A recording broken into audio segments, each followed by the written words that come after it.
Do you want 10% off of your purchases at jinx.com? Well, you're in luck. Use the promo code QUITSTALLING_366 when you check out and pick yourself up a Shroud shirt for 10% off of the original price. Yes, if you want to get a Hellscream shirt off of jinx.com and you want to save yourself a little scratchola, a little moo-moo, a little moolah, little Mulan Captain Shang action, use the promo code QUITSTALLING_366 when you check out and save yourself 10% off of all the things you purchase. Yes, if you spend $100, and if my math is correct, you will save yourself $10. That's quick math. That's quick math, ladies and gentlemen. Quick maths. Welcome. That's quick maths. Once again, use the promo code QUITSTALLING_366 to save yourself 10% off of everything you purchase at jinx.com. All right, we have a lot to do today, and there's no point in dallying with the dillies. Let's get started. Ladies and gentlemen, I am your host for this podcast that is known as GameByte, a lighthearted take on gaming views, news, and so much more. If you are not already aware, I am Harold Silvestre, professional shoutcaster.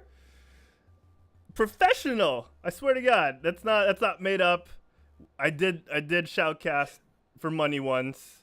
It was quite recently, in fact. Hopefully, it won't be the last time. Fingers crossed. Fingers crossed. We'll see how it goes. We'll see how it goes. But with me today, I've got my co-hosts, and of course, wonderfully, and with whole heart, I say this, our very first recurring co-host, because we love the man so much. We won't start with him. We gotta start with my left-hand man. Yes! He is known as the Jack Black of Overwatch, and to some, the Jack Black of video gaming in general. All right, ladies and gentlemen, it's Instant DZ himself. Diego Z, how you doing, DZ? Left hand. Wow, what's on the right hand? You don't want to know. Good Lord. Oh my god. Anyways, left hands aside, I'm glad to be back. Everyone's glad to be back. Finally get to do I've been waiting for this show since the last one because we get to recap the CBS awards. Man.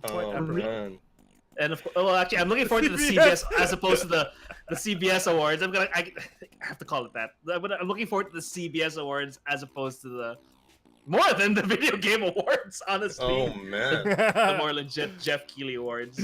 But yeah, we got a great show for everyone. Great to have everyone here. But yeah, enough about me. Why don't we go to my other? Let's go with it. The other left hand of my left hand. He has two left hands? Yes, more two left hands equals more action, man. All right, so it's more Not that kind of show. Not to introduce. Nope. Quit Stallings, resident tavern keeper, the pure bottom self, Mick de Guzman. How you doing, man? Hey, everybody. Good evening. How you guys doing? How are you, Jago and Harold? And, of course, our recurring guest, our recurring host. I missed you guys. Hey, we were gone for like 2 weeks, I guess. Or no, like a week. We missed like last week's show. Yeah, we missed last week. Yeah, but that's fine because we had an action-packed show for you today. We gathered up all the salt, the hate, and of course the good moments that we figured out from what was this again? From the VGAs and of course the CBS what do you call them again, Jago?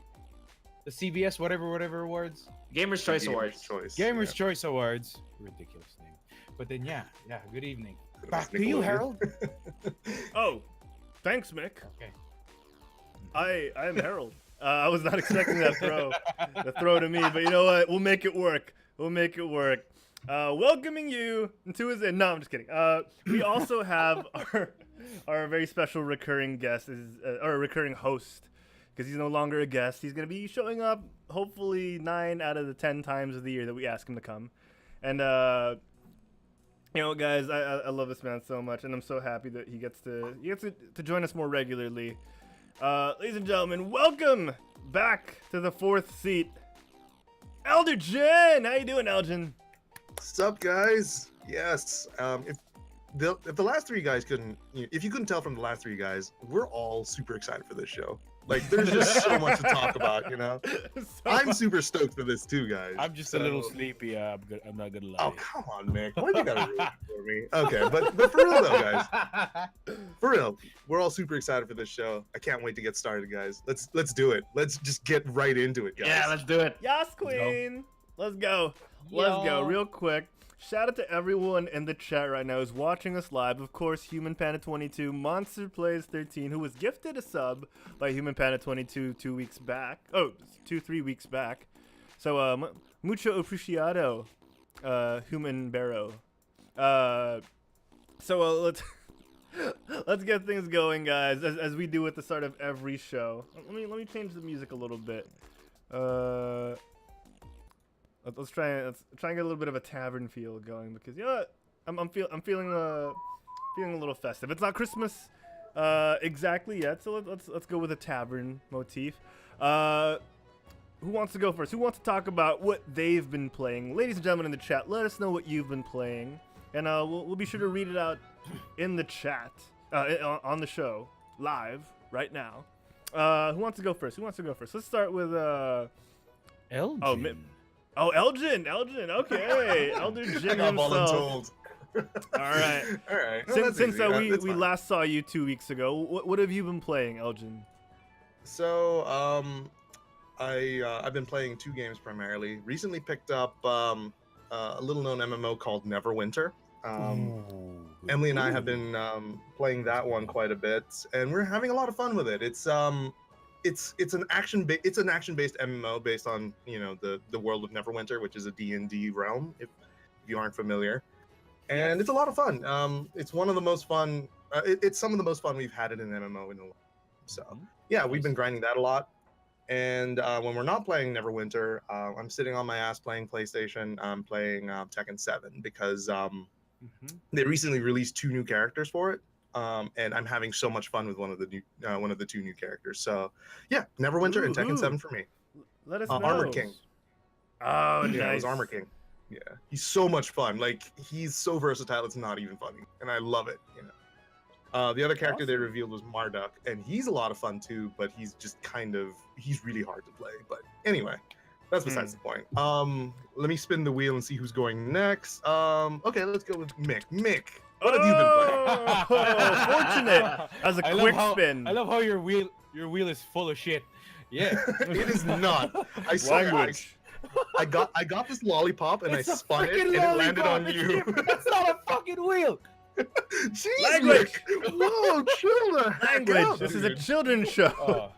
As Oh you my can God, tell by the really? 4 children hosting it. Wait. Oh well, that is true. 4 children are hosting this. I was gonna say, really, you still after 70+ episodes, you still think we're a children's show? What? I mean, that is true. After all the hullabaloo we went through with this. See, now I censored myself there. You saw that. Hullabaloo. You heard that. Anyway, yeah. As for the tabletop side, I recently joined this tabletop group that meets up weekly. Pretty cool people. They're known as Alternative Play. They have groups around Metro Manila. It's pretty cool. I joined the Southern group, and I got to play games like Via Nebula, which is a really fun tabletop game. I play this now, which is a new card game by Final Fantasy Flight Games. It's called Keyforge. Ooh, everyone's I play talking about that a lot Keyforge right now. Yeah, it's all the rage because apparently it's like $10 for like a pack of 36 cards. So basically, you're ready good to go with just $10. But then I don't know. But then yeah, aside on the digital side, of course, I'm still playing my ROM because my assassin is finally an Assassin's Cross. I'm still thinking. I'm gonna ask you guys this later in the after show probably. But then yeah, I want to hear your guys. I want to hear what your opinion is on chat. So type it down. What do you like more? Do you like crit or do you like double dagger more? Help a brother out. Come on. And aside from that, I've been playing. You see there in the background, I'm playing Odyssey and then Red Dead Redemption 2. I'm stuck at hunting because apparently that you can upgrade your camp all the way to the max level at chapter 2 of the whole story. Nice. So right now that's what I've been doing because apparently I watched my friend do that and he basically hunted everything, the moose, all the bucks, the does, everything. Even Yeah, the squirrel. The squirrel. I think they're called hares. I think that's what they're called. But then yeah. Aside from that, what else have I been playing? Well, not really. Well, that's basically it on my end. What about? Let me spin my wheel. Wait, before you spin your wheel, I want to give a huge shout out to Ion Hammerstream for the tier 1 sub. Thank you so much. Oh, thanks, man. Ion Hammer. Woo! Did it for the emotes. Of course. You're gonna get Yeah. 2 more emotes tomorrow. Actually, I'm just polishing them up. I'm excited No for way, you guys to really? see them. Oh Yeah. my god! I'm so Nice. excited! gonna But be I don't good. know what those emotes are. I'll show you. Yeah. But yeah, give us guys, an update. Ion Hammer, Louis, thank you so thank you. much. Thank you so much. All right, Mick, spin your. Okay. Let me spin the wheel. Harold, what have you been playing? Oh. Oh, ooh! Game changer. Wow, you really spun the Game wheel. changer. Game changer. Ooh, changing it up at episode 76. All right. Oh, So, I was gonna do this in 100, but then I couldn't help myself. Forced his hand. oh my That was like god. a few months from now, so Oh, is it? Oh yeah, it's just a a couple few months months from down the line, guys. it's like I'm excited. 4 or Yep. 5 months from now, so pretty Hmm. close. Oh, man. It's Yeah, gonna be an super all close. live episode. ElderDjinn will fly all the way here via Skype. Yes. Via Skype. We're no longer using Discord. We're going back to Skype. We're going back to Skype. We're going old school, baby, like how we started. Gotta go to your roots. Yeah. Gotta Yeah, go back to your roots. Some people say then, you yeah, can't Harold. go home, but you know what? We're Yeah. gonna change that. We're gonna change that. So what I've been playing is I haven't been able to play as much because of a couple of things that happened last week, but since the last show, I did manage to play a little bit of a rated PvP in World of Warcraft, and I finally got this season's elite level armor. So that's I think if you compare it to Overwatch, if you hit like high plat, you get this specific set of armor for the character that you're playing. It's not really easy to do, and I managed to do it. I was super happy about it. I got a title. It's rival. Like I'm rival Harksalot now, and I also got another title. Nice. Another title, Knight Captain. Like not Captain of the Night, but Captain of the Knights. Like royal That's cool. guards. Mhm. Yeah, Nice, so nice. Knight Captain. That was pretty awesome. I was super happy because this armor is going away, and it's not going to be obtainable in like 3 weeks. And then yesterday during the newest patch for World of Warcraft, this class, the Paladin, the Retribution Paladin specifically, is getting it got nerfed a couple of hours ago, nerfed hard. Oh no. So it's a good thing I did it Lord. already. Yeah, nerfed to the ground. So it's a good thing I did it already, or else I wouldn't be able to do it. So I'm pretty happy about that. It was what's up? Sorry, man. I have a question though. You said that you got floor nerfed, right? Red Pally got Yes, floor yes. nerfed. Okay, The so from a Paladins range of Retribution. from a range of Watch Dogs to No Man's Sky, how bad was it? I'd have to give it. That's a wide range, actually. It's a pretty wide range, yeah. It's a pretty wide range. It's That's like pretty bad. 1 to 100. That's like 1 to 100. Think about it. It kind of is. Yeah. Maybe even a Let's 1 be to 1,000. I can't sugarcoat it. I mean, I do play No Man's Sky. It was good Mhm. towards the end, but come on, man. Launch was horrible. Yeah, Launch was horrible. On that scale, I'd have to give it a WWE 2K12. So Ooh, okay. so it's unplayable. Okay, that's pretty bad. That's pretty bad. it's That's like a unplayable. 97. That's like a 97. Jeez. Man. Oh man. I'm I was, sad. Yeah. I was about to say an Assassin's Creed Unity. That's like a 95. Because apparently, because they gave it a 7 gig day one patch. It was still broken though, but at least they gave that 7 gig patch, right? Yeah. Oh man. Yeah. So I've been playing World of Warcraft, and earlier today, if you guys haven't seen it yet, the Los Angeles Gladiators were talking about Christmas gifts. They're saying Gladiators away uniforms are now available, accompanying the home skins in Overwatch. If you buy a home skin of an Overwatch League character for that specific team. You also get the away skin bundled into that. And they were saying, you know, if you tweet us, you might get, you know, 100 tokens to get one. And I tweeted them, and I got it. Woohoo! Nice. So, Nice. yeah, I haven't decided what character I'm gonna get it on yet. Either Tracer, maybe Widowmaker, because of Sure4. But yeah, like I was pretty happy that I finally won something on Twitter. Yeah. Nice. It's not every day that you win something on Twitter. Congratulations, man. Thank you so much. It was pretty fun. It was pretty cool.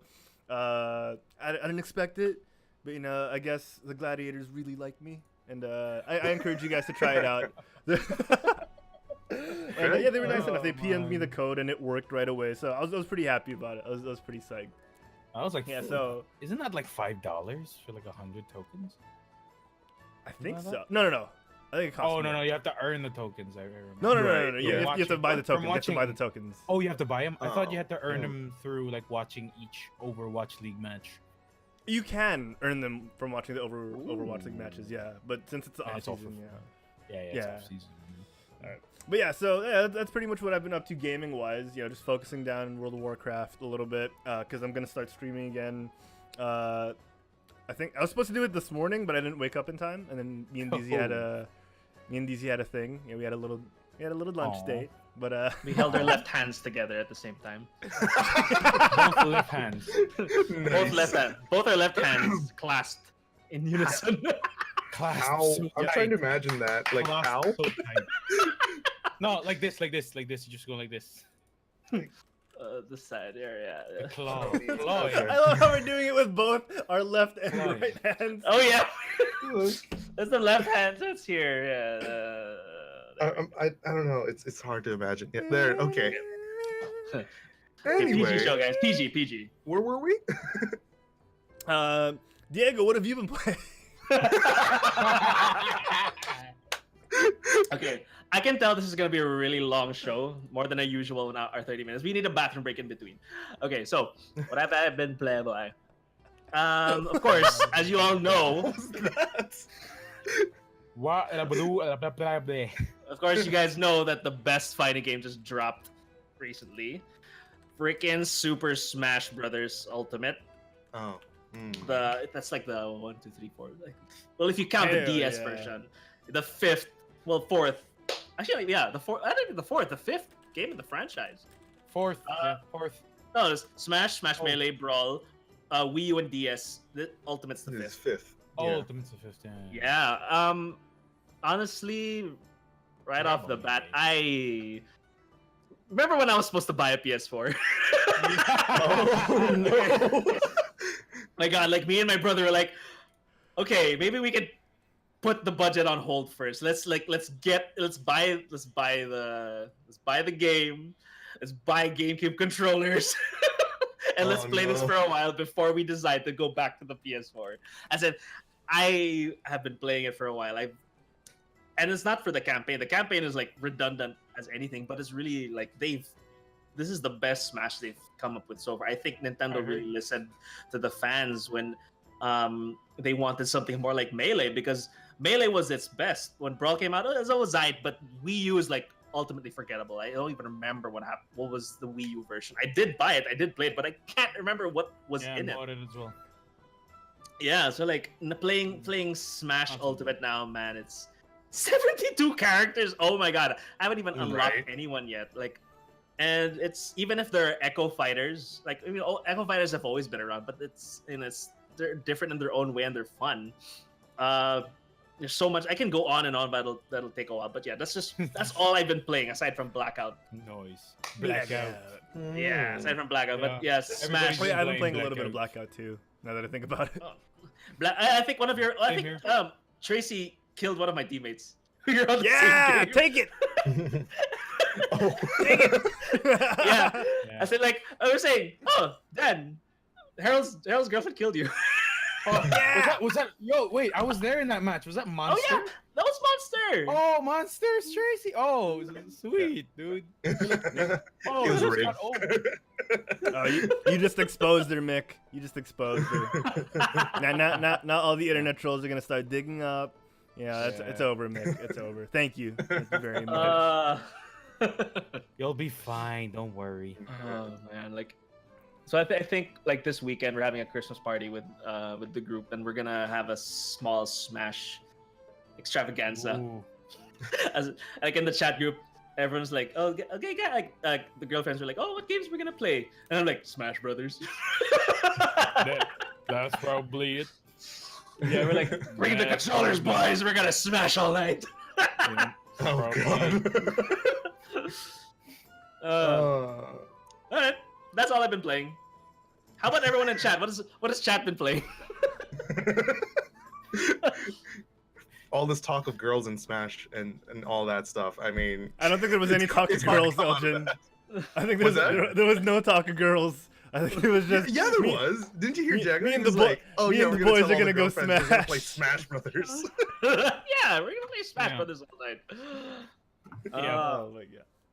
It reminds me of that. It reminds me of that meme where I think you were the one who posted it. I don't know, Diego. It's the one where Oh yeah. your girlfriend invited you to Smash, and then when you To get play there, s- she's naked, but there's no There's no switch. switch. There's no switch around, and your face is like You lied to me. this here's a lie. Uh, Boy. wait, let me read up on chat and play. I on Hammer. Yo, bro, Smash. All right, so yeah, well, Smash, you dude. you guys gonna smash. You guys gonna Well, Smash? Ion Hammer has been playing Adobe Premiere and After Effects. That's a great classics. game. Great game. Classics. Good game. Good game. Great. Yeah. Wait, Classics. but really legit question. What version is Adobe CS on? Like Iron Hammer? Like I'm on 2018. I'm not sure if they released 2019. Yeah, they usually I think they always release the usual year before thing like Madden, NBA, FIFA, and everything Fi- else. Fi- Diego, they don't release Wait, anymore. wait. You just don't- have a Hey, hey, subscription. hey. Oh, First things okay. first, it's FIFA. I know it's FIFA. Come on, man. You insult. Sir, you- football is a religion My- in Brazil apparently, because that's what one girl said in an interview. Oh my Yeah. god. Yeah, she said, What? football here is a religion. Saint Ronaldinho? Well- is that a thing too? Well, then again, Oh I my mean, gosh. I guess if they're speaking metaphorically, then yeah, I mean, Yeah. people take that seriously in other countries. It's like so how basketball is like religion here. In yeah, the Philippines. Yeah, in the Yeah. Philippines. I guess people would call it that. I mean, it's like how people, I mean, diehard fans call like being a Jedi is their religion, right? So like, why not? True. If True. if something gives you great morals, why not? If it gives Yeah. you proper morals, then you know. Oh, then mean- soccer's not a great religion then. Soccer's not so good. It is. Please do not. Ah. Oh my gosh. This- Iron Hammer. mean- Oh wait, Iron Hammer stream in the chat goes, "Oh hey, don't forget about Mexico. We will not forget about Mexico Football. in football." Yes. Okay, Yeah, we yeah, just you lost were saying- all our Mexican fans. What? It's called Mexico. It's not Mexico. Even they pronounce it Mexico. It's like yeah. Portugal. It's like Oh that. jeez. What is happening to this show? A lot of things are happening to this show. Trust me. All right. Well, we got a Well, lot this to talk show about is about to get into the nitty gritty of things. Ladies and gentlemen, let us know what you've been playing. But for now, let's get to it. This week in video games. Yes, This Week in Video Games is brought to you by the Quit Stalling Geekcast, returning tomorrow. Same bat time, same bat channel. It still says Tuesday. It's supposed to say Thursday. Thursday! And actually, that's not even right. It's not 11 a.m. It's supposed to be 1 p.m. I don't know what's going on with these graphics. Tomorrow, 1 p.m., me and Sensei Humor, most likely accompanied by Jay Sanchez and Juancho Saldana, are back talking about all things geek. We have so much to talk about. You know, we might also bring up the whole Sanic thing. Who knows? Sanic. Sanic. Heard. We also have to talk about Spider-Man Far From Home and Ooh. the whole, who could forget Avengers Endgame's surprise trailer last week? So much to talk about tomorrow on the Quit Stalling Geekcast. Check us out, 1 p.m. Philippine Standard Time. I'm pretty sure that's like 9 p.m. California time.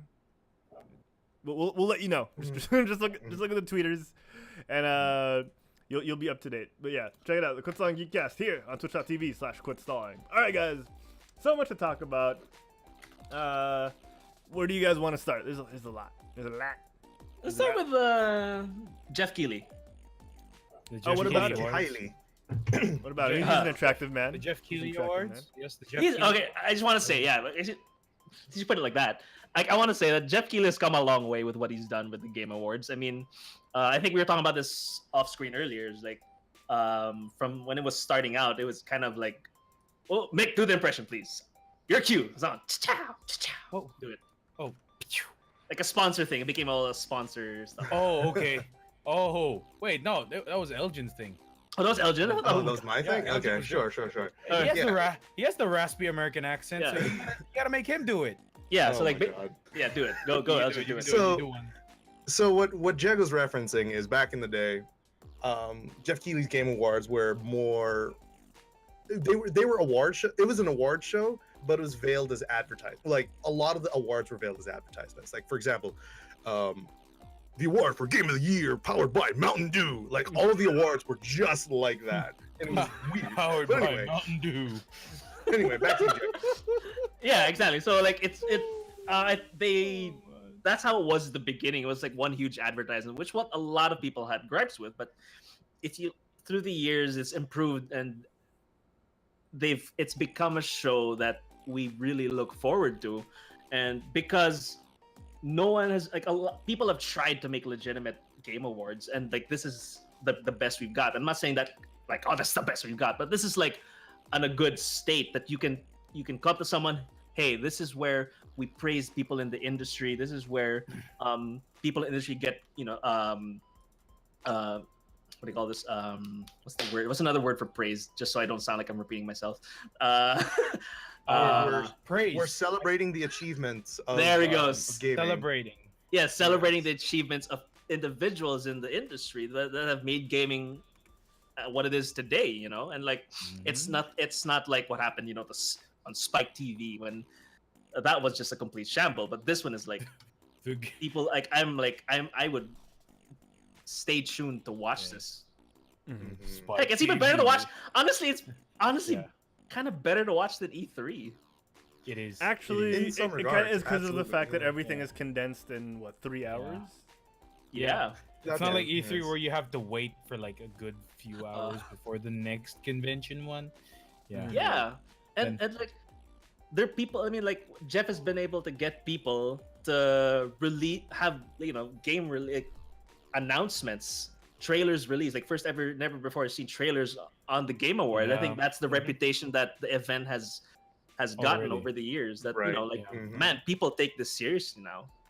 Yeah, and you're mentioning the fact that you get announcements, which is a big pull. You get celebrities. You get like the Russo brothers, Joel McHale and Seth. What's his name? Seth Rogen? No, not MacFarlane? Seth Rogen. No, never mind. Seth MacFarlane. You're just throwing out every Seth. Seth Oh, Green. Seth Ryan Killian? Seacrest. No. So. Iron Hammer actually said Jeff Keighley is like the Seacrest of video games, but He is. he also managed an amazing feat, and he got the heads of the console Yes. awards, or Mhm. the heads of PlayStation, Xbox, and Nintendo all on the All same for- stage at the same same time. stage. And he prefaced it quite well. He was saying the Game Awards, what he envisioned is coming to fruition. Like he wanted it to be a celebration, like we said, of the achievements and the industry itself, and have no animosity towards each other, because he gets it. Jeff Keighley gets it. We're all on the same friggin' boat, whether you're a developer. Let's forget about the advertisers and the corporate suits for a second. Whether you're a developer, a player, you're all doing it for the love of video games. And Mhm. this moment kind of encompasses that. And part of me thinks that the fact that it was a surprise, and the fact that it's this early on in the lifespan of the Game Awards, it might have devalued how momentous of an occasion this is, because this is pretty big. You're getting these three guys who are actually at war on a day-to-day basis on the same stage, just talking about how cool it is that everything that's happening is happening. Mm-hmm. Yeah. So like, But- if this happened like 15 years down the line, it'd be like the tears would start falling from everyone. Like, oh my God, they're finally on the Yeah. same page. But But because it's happening now, we kind of take it for granted. But it was pretty awesome. It was such an amazing Yeah. moment, and I hope that the spirit of the Game Awards and what Jeff Keighley always wanted this to be continues to happen on a yearly basis. Yeah. Because like Diego's mentioned, this is leveled up far beyond what we thought it would end up being because of the past years.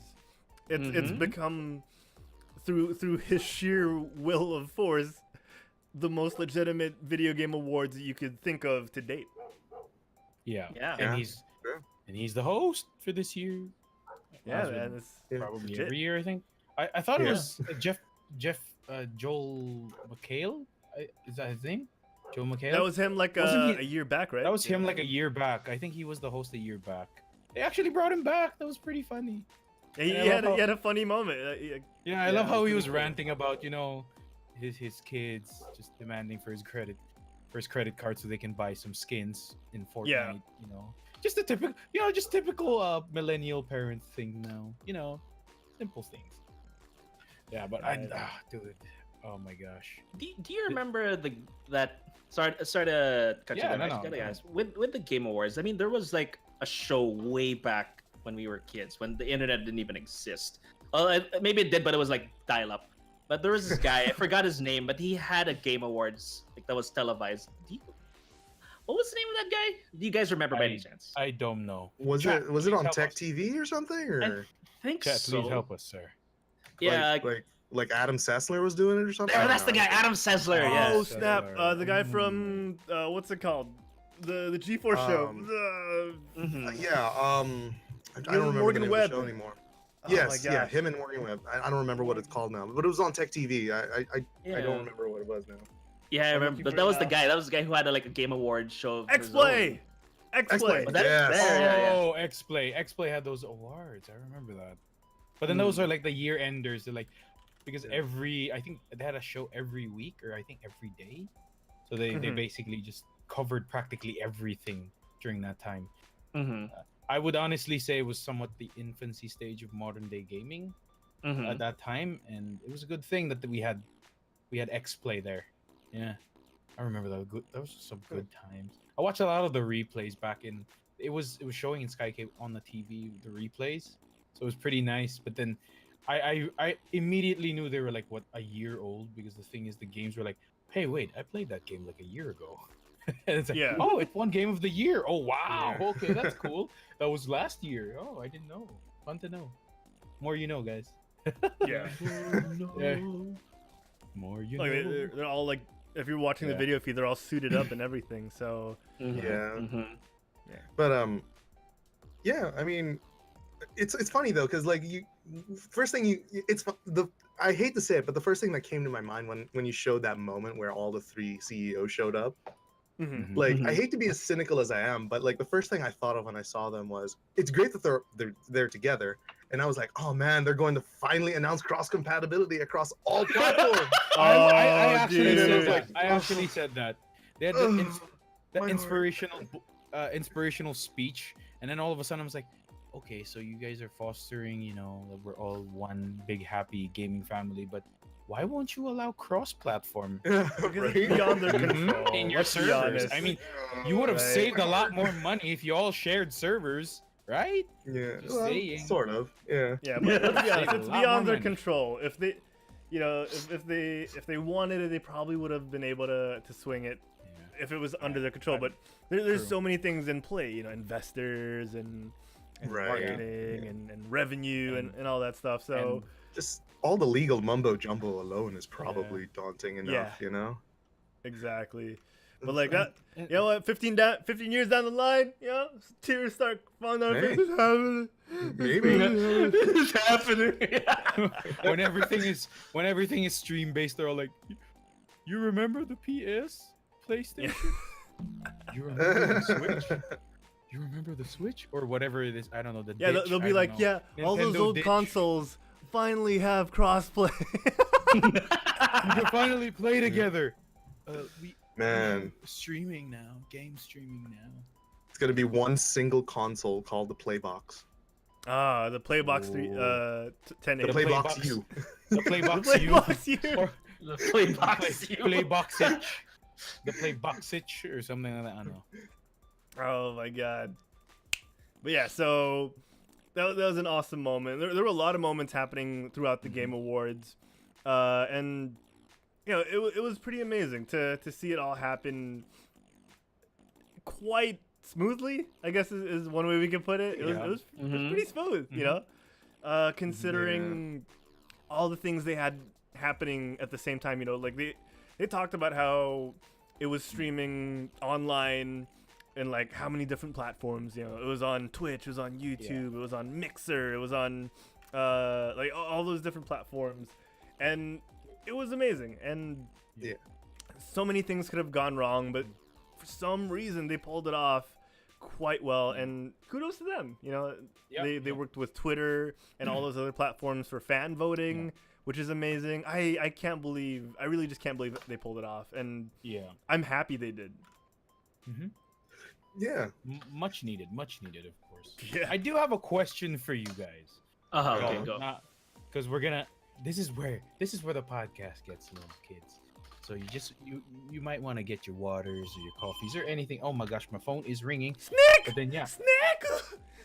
But then okay guys, I want to ask you guys what from I'm pretty sure you guys watched like who are the winners now. By now I'm guessing because it's been a few days since the Game Awards happened. So I want to ask you guys, what game do you not like? What category do you not agree with? Like what winner of a specific category do you not agree with?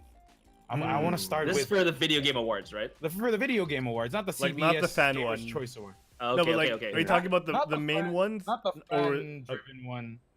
Okay. Not the fan-driven one. Yeah. Wait, let me silence this. 'cause- Okay, let me look at the categories. Anyway, go on. Yeah, no, you guys go ahead. Who wants to go first? What about you?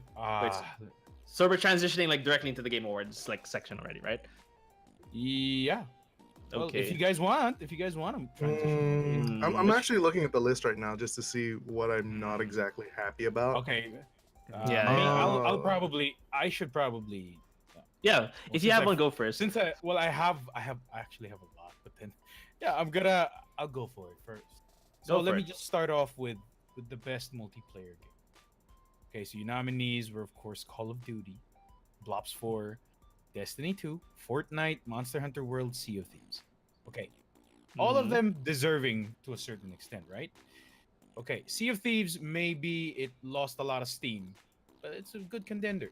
Monster Hunter World content was a little slow. Fortnite is Fortnite, of course. Destiny 2 Forsaken, they finally fixed it after one big expansion. And Blops. Honestly, I had Blops here. For me. Because Okay, for the people Fortnite, you have, who like, don't get mixed young hip lingo, Black he's Ops saying 4. Black Ops 4. Black Ops 4, there we go. Young, hip, and happening. Yeah. So he's talking about Call of Duty Black Ops 4. And the winner of, we're talking about best multiplayer game was Fortnite. Mm-hmm. Yeah. I love how Mick froze on his own category. Sorry, someone's trying to call me again. Sorry, my bad. Anyway, yeah, no, the reason why I feel like Black Ops 4 or like actually any of them aside from Fortnite should have won was because look at it. I mean, come on, Fortnite is a good game released a year ago. It was good. Okay, fine. It's a whole new battle royale that a lot of people are playing now. It's still probably or maybe arguably still one of the top streamed games right now on Twitch or in any other platform. But come on, man. Like, look, Black Ops 4 has 3 specific game modes that have their own progression system built in. Destiny 2 Forsaken, not only does it have a base game, but Forsaken introduced a brand new, like, it really just changed the game. It changed how you play your how weapons are, the loadouts are. Yeah, weapon loadouts. There we go. Change weapon loadouts. It brought about a really, really good story. Apparently, like a lot of my friends are saying it's like an 8 out of 10, which is actually very good already. And of course, it also introduced new weapons and new PvP modes. So it brought about a lot of things. What did Fortnite bring recently? Just in-game events. I mean, come on. In-game events. It brought in that, like, I don't know, like that zombie rush thingy. I don't know what they have. And then the reason why I'm not even going to argue with like Monster Hunter World or Sea of Thieves is because Sea of Thieves, they didn't really do much with it. I won't lie. It's a good game. You know, props to, you know, Microsoft Studios for that. But come on, man. You guys should have added more. It felt like it was incomplete. Monster Hunter World, it was a complete game. It's just that we ran out of stuff to do like 1 month in. If you like played the game after 1 month, you have nothing else to do except tedious farming the same exact monster for what? Like maybe 4 or 5 hours a day just to get a specific jewel or something like that, right? So my contenders were those two, and you know, but yeah, it's No, so what are your main criteria that you're basing? how I this see it award is on? that when you're looking at best multiplayer game, I think it's the overall experience, not just the enjoyment you get out of it, or rather look at it as a whole. Let's look at graphics. Okay, fine. Cartoony graphics for Fortnite, but a little dated by like a year. Call of Duty Black Ops 4 still new, relatively new, somewhat realistic, and if you look at each specific game mode, it has a different style. It has a different style of animation. Now let's look at Destiny 2. Destiny 2 is more of a sci-fi style of artwork. So it's a little futuristic, a little like way more futuristic than Black Ops 4. I'm sure you guys agree with me on that one, right? So if you look at that alone, you could already see that it's, you know, those two from that category alone already tops Fortnite, right? I mean, come on. And then I mean, overall you player can't experience, really it has judge graphics nowadays because of stylizing and all that. Like, Yeah. they always say stylizing, but I mean, come on, resolution-wise, you'll see it. I mean, from how you look at it, unless if it's no, like but you're comparing a game purposely that's supposed. retrofitted. I know we're spending too much time on this, but you're comparing a game that hosts 100 players on different scales of map, on different map textures, different resolutions, yeah. But then but then look at it, dude. Black Ops 4 does the exact same thing with Black Ops. No, that's what and I'm saying, still but has it's a multiplayer different and type still of has- game, though. Yeah. Yeah.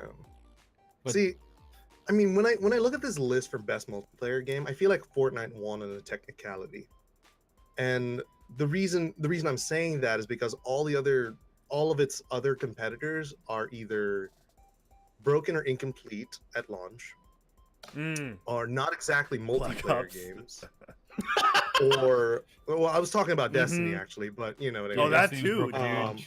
Yeah. Activision. Yeah, Activision. and I think, and let me break it down. Like Call of Duty and Destiny 2. Let's start with those two. And they both suffer from the same, you know, problems because let's face it, they're both Activision games, right? Yeah, So, sadly. Hell yeah. so Call of Duty Black Ops 4 launched pretty all right. But the thing is, Mick, you were making the argument for graphics. Call of Duty Black Ops 4's graphics were a step down from 3.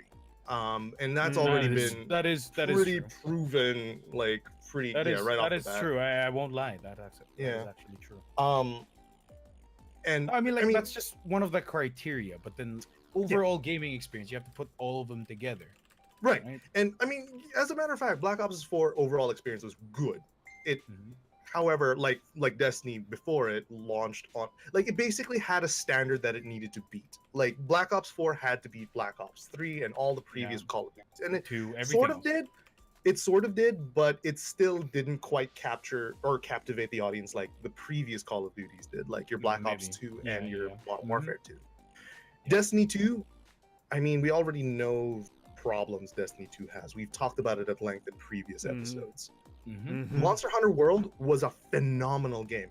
It is, but I wouldn't categorize it as a multiplayer game. And as a matter of fact, it did win RPG of the Year in the Game Awards as well. And I feel like that's more appropriate for it anyway. And of course, it should be. And of course, Sea of Thieves. I mean, the whole concept of making your own fun with your friends should not make a multiplayer game. That just doesn't work. Fallout 76 did it too, and it doesn't work. So It wasn't even nominated. yeah, None, zero. I think it was too Reason. recent. I Yeah, have zero and- here.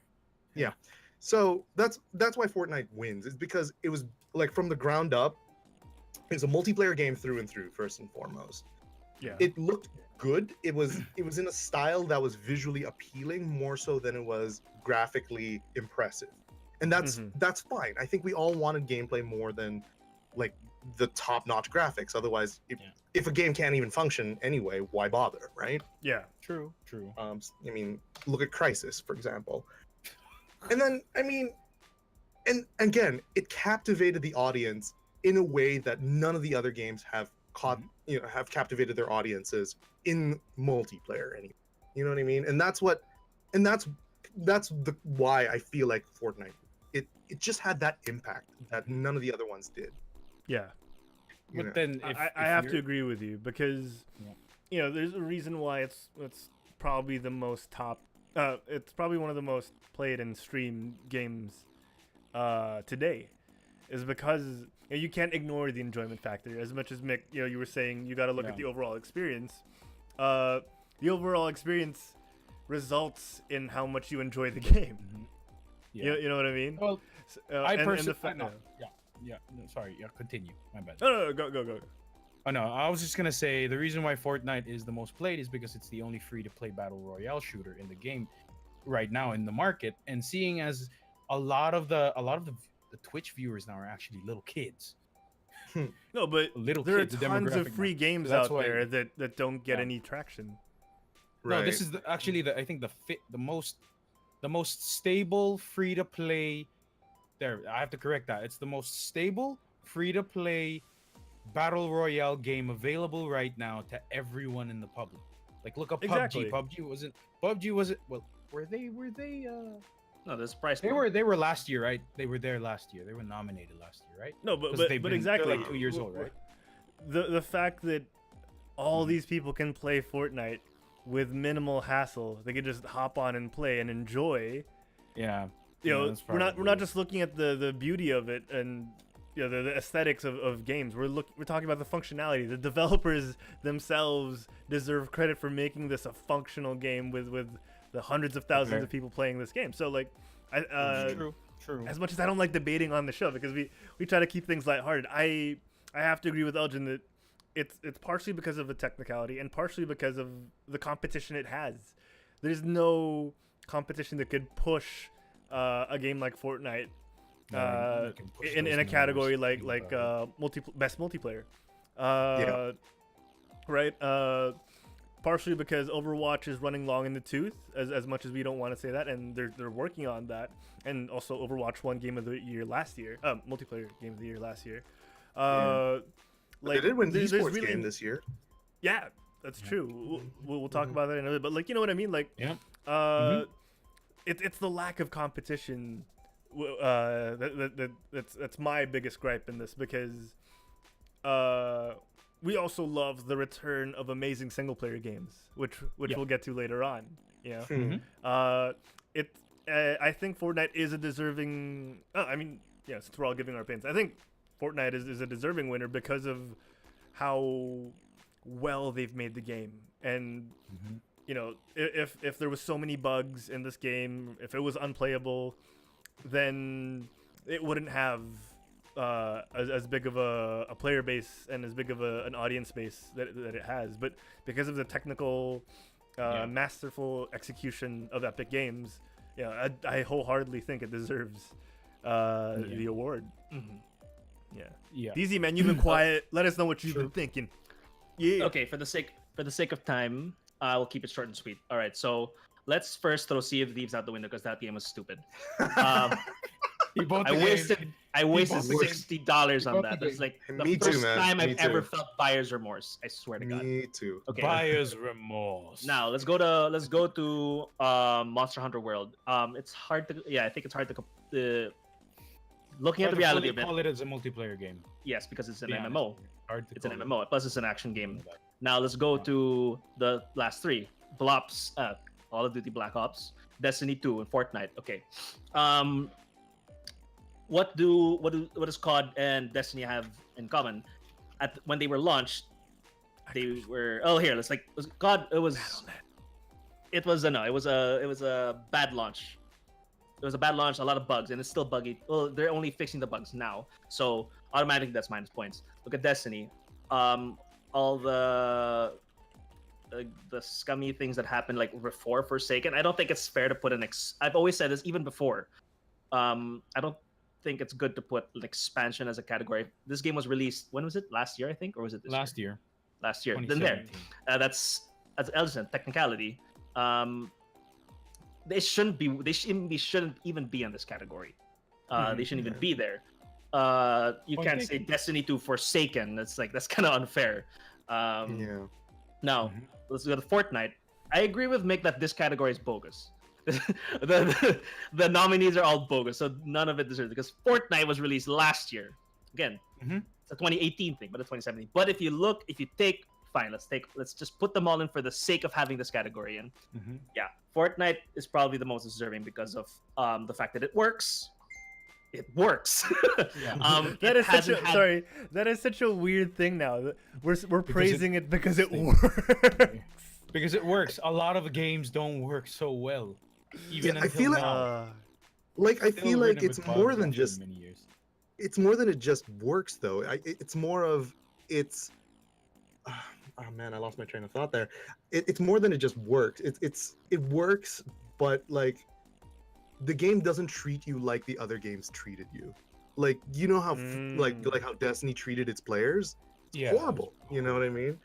Every other game on this list, except maybe Monster Hunter World, which again loses because it's not necessarily meant as a multi. Well, it can be, but yeah, it loses because of another reason. All the other games treated you like crap. You know what I mean? So maybe. Also, I think more than anything else. But anyway, Diego. Yeah. Keep going, Diego. Just to add. Go ahead. All right. Okay. So, lastly, to end with the whole Fortnite thing, my God, I lost it. Mick, go ahead while I try to pick my brain. Yeah. Okay. No, I just wanted to say that if Fortnite won Best Ongoing Game rather than Best Multiplayer Game, I would actually agree with them, because they've been keeping it. They've been keeping it alive. They've been, balancing weapons. They've been fixing it. They've been ironing out the creases in that game and in their source code. So props to them for that, because I wish PUBG would do the exact same thing or have the exact same game engine as them. But then, you can't really have everything. Yeah. True. That's just my 2 cents on the whole thing. Yeah. No, Diego, take it away. Okay. So again, back to the technicality thing and what Mick said. The category itself for me seems flawed because multiplayer games, as far as I remember, used to include fighting games and party games, and then they decided to split everything, because if they wanted a multiplayer game, like by definition, then Dragon Ball Z probably would have won. It's true. I mean, why isn't it? Dragon Ball Fighters. Because it's in a fighting game. If Overcooked was here, Overcooked would have won. Overcooked. And Overcooked would have absolutely been great. And Overcooked 2 won Best Family Game. So I think for the sake of for multiplayer game, Fortnite wins on a technicality. I don't agree. I mean, I don't. If it had other competition, then it doesn't. I don't think I would vote for it. But for its category and for what it's up against, then I guess that's the only winner. So yeah. I mean, I guess Fortnite got lucky that Smash Brothers didn't release before the VGAs, because I feel like it would have just gotten steamrolled so quickly by that. Actually, Overcooked should have been in this year, right? And Mario Kart. I agree with Overcooked too. That just feels like a travesty not being there. Overcooked was in Best Family Games, and it actually won. Best family game. Okay. I guess at least they got something. They got something. Two. I just feel like they should have, best multiplayer game should have been broken down from best multiplayer versus and best multiplayer co-op. Yeah. That's how it should have been, because you're comparing co-operational games and versus games all together in one category. It's just like how if they thought that fighting games and things like Battle Royale shouldn't be in the same category, then like Monster Hunter or Sea of Thieves shouldn't be in the same category as Black Ops 4, Destiny 2, or even Fortnite, right? Mhm. Mhm. Well, if you can find a Yeah. sponsor that can pay for each of those individual Oh man, subcategories, you Mick. have. Did you ever notice that Doritos was never mentioned at all in this whole game, in this It's a whole conspiracy. award? Did you ever think about that? Did you ever think about that? Come on, No, man. It was I only never thought HP about Omen. that. It was only HP Omen. They only mentioned HP Omen, like the esport player of the year, powered by Oh. HP Omen, something like that. Omen by HP. Man. Yeah. Of all Wait the a Omen things- HP. Wait a minute. Yeah. Remember Mick said earlier, like if Fortnite wasn't best ongoing game, it actually is the winner of best ongoing game. Yeah, it is. Really? It is too. I thought Yeah. best ongoing game was. Wasn't it? Wasn't it? Wait, it is. Yeah, it's Oh my Fortnite. God. I mean, It is, what, it's fun. what else Fortnite would is have won, Fortnite. right? I think though that Rainbow Six Siege should have won that. Well, yeah. Yeah, it should have. I mean, like No Man's Sky was nominated. That's a big deal. I mean, that's a big deal just It's a big because deal they because actually made a bounce complete back. 180 on that one. Yeah. Mhm. But It's actually really good. yeah. I'm still But playing it. again, I don't know.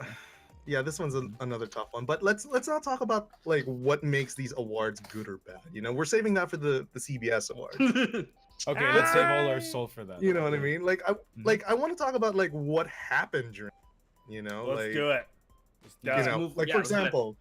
example, so one of the things that made me laugh about the event, right, was I'm gonna go through the list. It was the best esports moment, and you know when they're reading the award for best esports moment. So the best esports moment, and the nominees are C9 comeback win in triple OT against FaZe, KT versus IG. They're just, if you didn't know anything about esports, they're just mumbling a lot of letters. And, Well, that's you know, esports G2 in beating general, right? RNG. They're Yeah, right.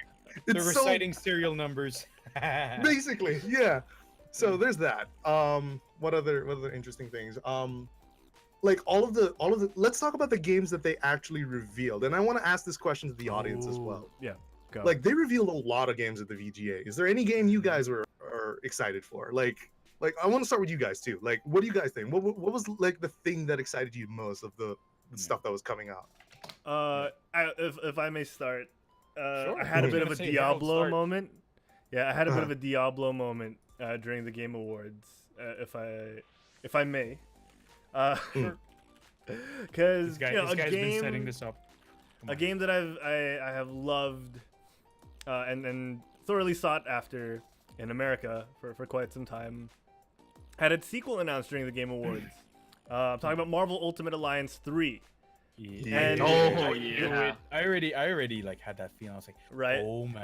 Real Harold's quick, gonna love thank you to this. CZ64 for rating us with a Twitch party of 9. Hey! Thank you so Hey. much. Thanks, welcome, Kuya. yeah, welcome everyone. Thanks, Kuya. Thanks, Kuya. Oh, Yeah, so All right. I was actually super psyched for this. Ultimate Alliance has been one of those games that have gone sort of unappreciated, but also very appreciated in its niche, because it gave us that next level to isometric games. It kind of pushed forward the mobile versions of these in the same vein that Diablo did, because you get like there's a Marvel. We got a cheer as well from BDs Ooh, underscore Ninja. nice. Thank you so much. Thank you so much. Thank you. But yeah, so you know, it spawned a lot of mobile versions of similar games, and the console versions were really good, and they were so good that recently Steam finally got Ultimate Alliance 2 on Steam, Yep. and I should play. it held up. It holds up, and this game, I'm very sure, will hold up because it's very relevant, because everyone loves superheroes right now, and superheroes are getting the spotlight they deserve in pop culture today. And the very core essence of Ultimate Alliance and the beat 'em up team based, like the 4-person team based beat 'em up that it was very good, because it had those combos and it had those endless amount of mobs that you'd see in like a Dynasty Warriors, and it played off of each hero's powers very well. I got debated by this because, you know, I only saw like the middle of it. I didn't see the very start, and it said this: exclusively on Nintendo Switch 2019. This was my Diablo moment. Okay, This my was girlfriend when is selling her they- Switch for 15,000 pesos in case you guys want to buy. Oh, It's not even Harold. that. Harold. It's not even that because I more or less have access to a Switch. It's not my own, but I have access to it. It's more of you're bringing back such a well-made series, and then you're pigeonholing it into one console and a limited player base, right? And it hurts because unlike Yes. Diablo, where Diablo has many projects in the works, which alleviated the stress of that. You're only gonna get Ultimate Alliance 3 in the very near future on the Switch. And for the that's foreseeable sad. future, because usually these lock-ins, they don't Last announce for like, years. yeah, right. They don't announce when or how long it usually is because it's on a case-by-case basis. Eventually, we'll probably get this on PC eventually, but for the meantime, you know, they're alienating a large part of their potential player base on a revival that they could have gotten are. so much more traction Exactly. in a world where everyone's craving for the next big superhero game. That's why Spider-Man was so well received, you know, because everyone was Yeah. craving for a superhero game, and I was just disappointed. Like, I love the fact that they're doing this, but I was disappointed that it's Switch exclusive. This is kind of like be careful what you wish for, because remember before we wanted Nintendo, please let third-party games make games for your consoles, right? Don't just make Nintendo IPs, you know, bring on other developers. Here it is. All right, let's do that, but they're only gonna play it here on our console. And you're like, God damn it. Yeah. No. It's just But really yeah, I mean- funny. I'm glad they're making it, but it's just really funny, and I was surprised because I didn't know. I don't think anyone saw this coming. Everyone was just waiting for the Avengers project from Square Enix. So the fact that this is coming out is, you know, it's pretty good. I'm happy Yeah. and surprised, and it's just really funny. Yeah. All right, how about you guys? What else have you been? Reveals. What about you, have you Diego? been excited about with the reveals? Yeah. Okay, with reveals, okay, I guess in terms of the thing I was most interested in was primarily because I'm really curious as where this is gonna go. Is the game being developed by Hello Games, the one who made No Man's Sky, Yeah. The Last Campfire? Oh. Yeah, So- yeah. This is like piqued my interest because okay, Hello Games knows how it feels to have absolute backlash, the worst everything to happen. Now that they're coming and making a new game, are they gonna learn from their mistakes and make a good game? Well, I mean, they're doing well with what they're doing with No Man's Sky, but like, are they gonna do it right this time? So that's why. Plus, it looks like a really nice game. It looks beautiful. It really does, Yeah. actually. When we saw this show up on the screen, I was like, "Oh, it's like a different studio making Ori and the Blind Forest." Yeah, like right? Like it's got that quirky style that you can't not like. Right. Yeah. Yeah. So like I agree with you, Diego. This is pretty cool, and it brings me back to Indie Game the movie.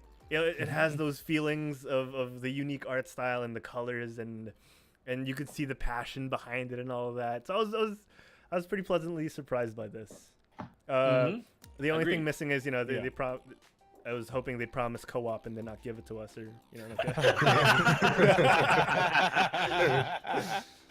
Oh, Man. Yeah. But I mean, I'm with you on that one, Jago. I mean, I have a good feeling about this one because it's nowhere near as ambitious as No Man's Sky was at launch. It feels like a much more, you know, focused and more, you know, driven product. So I feel like this one's gonna be a good one when it comes out. Yeah. Wait, this Yeah, one yeah. is Ashen, right? It's Ashen or Last Campfire? Last Last Campfire. Mhm. Okay.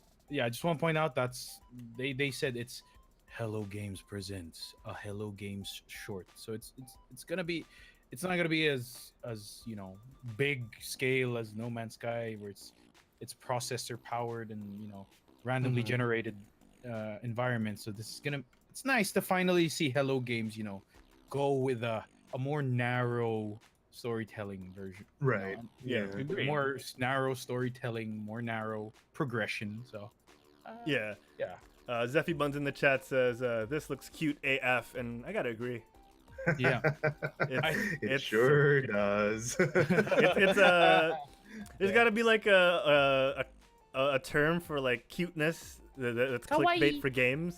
You know, like cute bait. You know, something. Yeah, because that's what this is. You know, it's like it's like those movies that have that certain cinematography that makes it like Cannes. You know, it looks like it's made for a Cannes film award. Like film festival, so it's like it's got that look. That's why it reminded me of Indie Game the movie. Yeah. So, yeah. I want more of these though. Like we could use more of these and a lot less of whatever EA is pumping out. Yeah, like So- dial back. Dial back on the realistic graphics. Blah blah blah. I mean, you can just give us good gameplay. You know. I mean, Yeah. they did release Unravel last year. I mean, come on, dude. Okay. Jeez. Unravel. Anyway, Mick, what were you looking forward to, man? Well, this is a little hard. Well, first things first, I want to speak. I'll talk about I'll talk about the ones that like they tickle my fancy. You know, I'm kind of like a little bit invested in them, which is the game from Supergiant Games, which is Hades. Oh, Hades. I kind of like it. I really like those kinds of games, which is would you consider them isometrics or would you call them like eagle eye? I would consider them like the eagle eye view, the eagle eye style games. Isometric is directly Isometric. top down, yeah. But Top like, down, I right? feel like- Isometric is yeah. top down. Okay, so this is Yeah, probably the eagle eye style RPG, wherein it's basically I think the son of Hades, or you're playing the son of Hades and you're just traveling to get out of the underworld, and then you're gonna go into every mythical god's realm, every Greek god's realm, and try to Yeah. survive. And every time you die, you go all the way back to the very first, which I find so interesting because that's gonna piss you off because that's like hours of progression, and you're gonna be like, oh no, I have to do it again. I have to do all of it again. Yeah. But then I mean, I the think- good thing is that I hope they all stay dead though. Yeah. Yeah. Yeah. Mick, the way you're describing it and part of the art style we're seeing reminds me of that old PlayStation game, Herc's Adventures. You guys remember that from Oh, Lugia? yeah. Right? Oh, Right? It is, Like, this is yeah, like dude, a- you're right. I'm You're right. Hercules. This is like a Yeah, more you're modern right. version of that, like a new age version. Because like, I mean, of course, Herc's Adventures was very goofy in the way it was presented, but like that initial art style we saw and the fact that it's top down and it's, you know, the way Mick described it, where you go and fight other Greek gods, like it just reminded me of it. And it was that game was so adorable and out of nowhere that I have fond memories of it. Nice. Yeah. Yeah. Well, another game though that kind of tickled my fancy was of course Crash Team Racing Nitro. Fuel. Yeah. Yeah, the remastered. Oh, dude. Yes. I remember. I have such fond memories of getting beat by my older cousins in that game on PS1. And then Just you'd me play getting so mad, and I try to play by myself to practice, but I still couldn't get any better because I was only like I was only like 7 years old that time, and they were like 12 already. They were like almost teenagers. Oh, Yeah. such fond memories. And I love how they they are somehow making it feel like it's Mario Kart, but it's not. And to know Yeah. that it's exclusive for the PS4, and you're like, okay, you guys can keep your Mario Kart. I got my I got my CTR here, guys. Okay. Yeah, Oh, when I saw oh. when I saw this trailer for the first time with Emily, my first thought was, man, this game is gonna give Mario Kart it's gonna give Mario Kart a run for its money. It's Yeah. absolutely going to. You know. Yeah, It's for gorgeous. It's People are wow. thirsty for these kinds of games these days. You know Yeah. what I mean? They Yeah. really want this stuff. Yeah, it's a It- bit of it's nostalgia, but at the gorgeous. same time, it has that level of competitiveness. Are they Oh. are they gonna?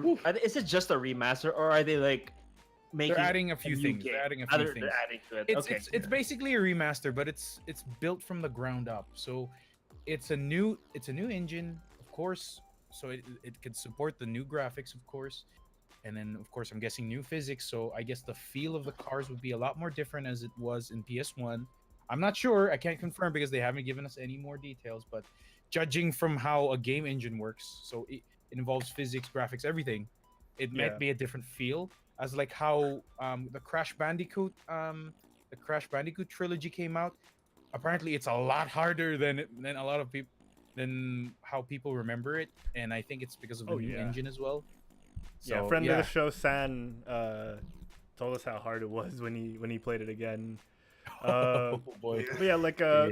I do wanna circle back real quick because the guys in the chat, Shurzo and Ion did mention like this is still isometric because it's still not completely top down. okay. It's still So it's like isometric. angled. So Yes. yeah, that's the meaning Nice. of isometric pretty much. So yeah, Pretty much angled top down, almost top down view, something like that. yeah. So Okay, man, like all cool. these games, guys, all these games are looking so good.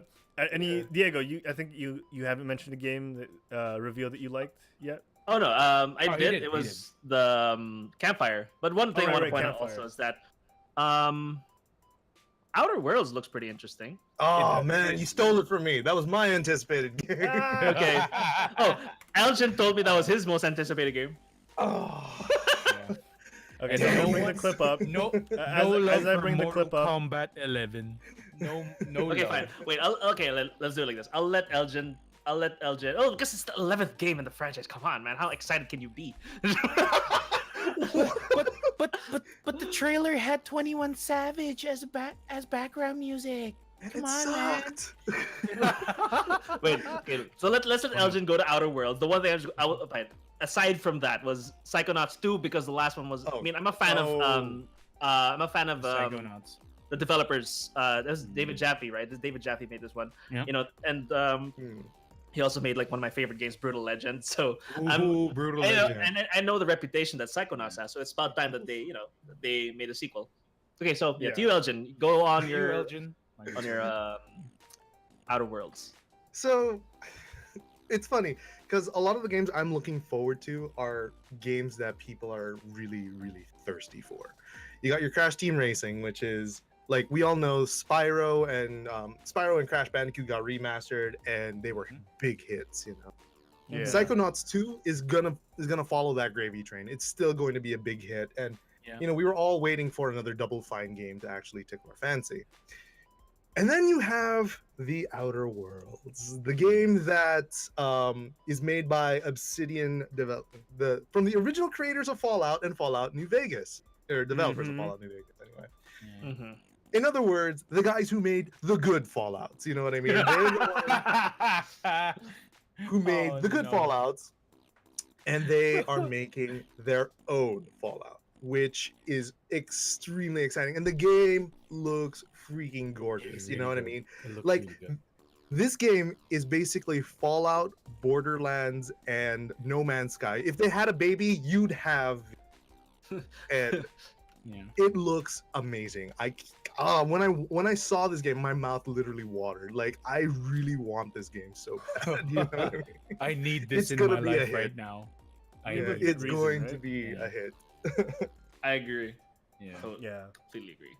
Hell yeah. I mean, Hell yeah. Especially considering the train wreck that 76 was. I mean, this is going to be like the game that is going to fix all of that. You know? It's Yeah. With Mhm. some hope and a couple of good devs, we can hope, right? We can wish and Mhm. hopefully they I'm deliver. I'm confident. Yeah. I mean, Obsidian makes good games. Like they make Oh yeah. they made Pillars of Eternity. I mean, like I said, Fallout New Vegas and the original. Like their portfolio is rock solid. I'm And you know, fully if they weren't confident in this rushed, one, they would you have know. made a really good Knights of the Old Republic too. But you know, they were rushed. Oh, yeah. They should Can't let really that die. remaster that and add the final parts. Did we talk about the remaster for that? Nah. Yeah, we did. No, We the- did. We did briefly. did. We did briefly. Yeah. Oh, okay. But yeah, so oh man, that's actually a topic I want to say for another show because there's another remaster that got the plug pulled on it. Yeah. Okay, But sure. Iron Hammer Stream also mentioned Dragon Age Dreadwolf Rises' teaser trailer. Yes. So Dragon Age 4 hype. hype, but hopefully it's not dragging, or tedious. Like Yeah. like I'm hyped. mean- It's just this trailer doesn't tell me much. Yeah, That's You true. know, it doesn't That's true. show me anything. True. Well, that goes to the question we had on the Geekcast, or the issue we had on the Geekcast, where like when are teasers and trailers for teaser trailers too far? You know, like The teaser trailer for the trailer. yeah, even Brooklyn Nine-Nine had a funny spin on that. So, yeah, man, like dragging age Yeah. as Iron Hammer. Oh my gosh, dragging age. I mean, the Age, game, dude. yeah, the games have their lulls, and you know, you can only Yeah. fill up the world with so much good content. True. Oh, True. man. All right. So, anything else you guys want to talk about? Trailer reveals before we move on? Yeah, I think. Oh, I got one. Go, I got go, one. It's go. a good one. Oh, yeah. Okay. Have you ever, guys? I want to ask you a question. Have you ever had that feeling where you just watch this trailer and you're like, I gotta have this? Aside from the Outer Worlds, I mean, like something that's an existing. I didn't. It's already an existing IP, and then you're like, I want this. I want this real bad. I had that experience. It was the McLaren 570S car pack that came out in Rocket League. Because come on, man. Harold, I posted the link. You gotta show them this. It looks so dope. I was using it a while ago. I was playing some Rocket League. Forgot to mention I was playing Rocket League because I'm a closet Rocket League player and I really suck. But yeah, that's why I never mention it. But oh god, it looks so good. And it was only 60 pesos. Oh my gosh. Dude, come on, man. It doesn't you can't go wrong with that. It's how they debuted it. It's like, okay. And it's gonna be for Rocket League, right? Okay. I I'm gonna honestly get this. thought like this was gonna be like a new Forza or something. Yeah, It was so What's good, up? right? It was so good, but then you're like, oh my gosh, it's a new freaking skin for Rocket League, and I'm like, Yeah. I'm sold. I'm playing again.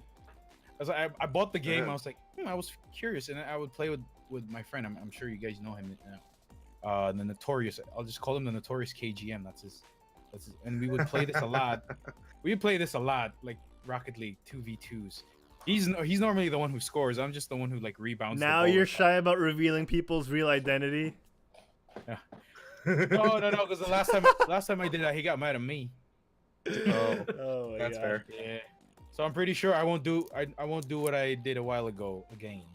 So I'm just saying that now. Sports. Iron Hammer Stream's been on fire the past two shows. I love having him in chat.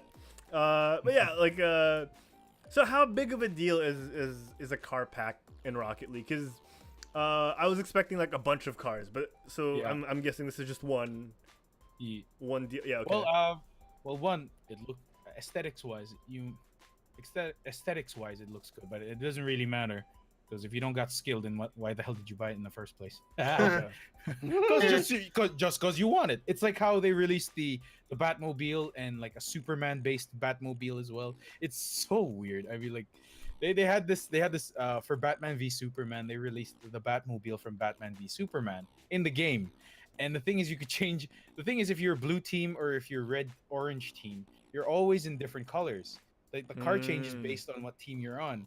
So to see like an orangish Batmobile, it was a little weird. Okay. And of course, the blue Batmobile is kind of bad. But then they had like a Superman thing. Reason why this one spoke to me a lot was because, oh wow, this is actually the first really nice sports car that they actually added into the game. And I've been trying, and I've been tempted. I'm like, I'm really sick of the look of the cars, and I wanted to get something else. And instead of buying those 10 packs, why don't I just get something I really, really like, which is this, right? So, dude, come on, man. You gotta look good, man. You gotta look the part and then feel the part. Well, if you feel the part but you don't look the part, you won't win. You won't win, man. Everybody knows that. You look like a winner, you play like a winner. Yeah, you look like a winner, you play like a winner. Exactly. That's pretty true though. You know, like Skins make psychological wins. advantage of looking good. Skins make wins, baby. Hell yeah. True I that. mean, True that. I can't argue with that. All right. Do you So. guys, Oh, go, do. do you guys want to like before we I guess move on to the other side, other game awards? You want to like quickly talk about the main winner of the event, Yeah. the game of the year. Oh, God of War. Yeah, I gotta. Yeah, let's talk about God like of with War. so Super quick. Actually, quickly. yeah. We totally ignore the actual awards. Okay, God of War. Except the multiplayer one, apparently. Apparently. Yeah, so We let's spent too much time go. on that. Yeah, so let's go through Game of the Year. Like, what are you guys' thoughts on the nominees and the winner? You mean Loki? Oh. I mean, Yeah, like whoever wants to go first. Yeah, I'll go first. So I feel like this was a solid competition. Like, Yeah. Yeah. I feel like no matter who won this one, we'd be like, okay, that was cool. You know, we're okay with this. You know. Yeah. Mhm. Here, I'm just gonna look at the list again. So you got Assassin's Creed Odyssey, Celeste, God of War, Marvel's Spider-Man, Monster Hunter World, and Red Dead Redemption. And from the outlook, like if you watch this start to finish, you would, you wouldn't be, it wouldn't be surprising if you thought Red Dead Redemption would win, Mhm. especially considering they've been winning awards left and right before, Yeah. it even got to it. Mhm. But I feel like God of War really earned the spot of Game of the Year, Mhm. because like Red Dead Redemption, while it is a phenomenal game, it also does sort of have its very small nitpicky problems. And I wouldn't say God of War is perfect, but those nitpicky problems weren't nearly as present in God of War. Like, you got a full package in that game.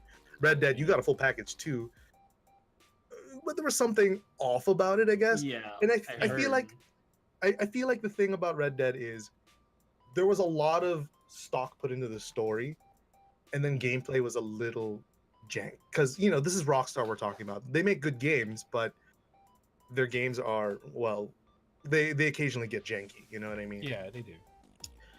And now here's the other thing: we're talking Rockstar versus Santa Monica Studios. Rockstar being Rockstar, billionaires in their own rights. I mean, it's not a surprise to see something like Red Dead Redemption come out and be good. That was always going to sell. Mm-hmm. God of War came from Santa Monica Studios, who worked their asses off just to basically get this out the door, and it shows. They put a lot of passion into what they were working on, and I feel like they really deserve this award. Mhm. Yeah. I agree. Amen. And what better way than Jeff Kaplan to present it? Yeah, Jeff Kaplan, the man, The man, the myth, the Well, he legend. He did win. So expect that the creator. I think the creative director of God of War will be the one who will present the 2019 Game of the Year. Mhm. Oh, Yeah. Because but, like- Overwatch was last year's Game of the Year. Mhm. Yeah.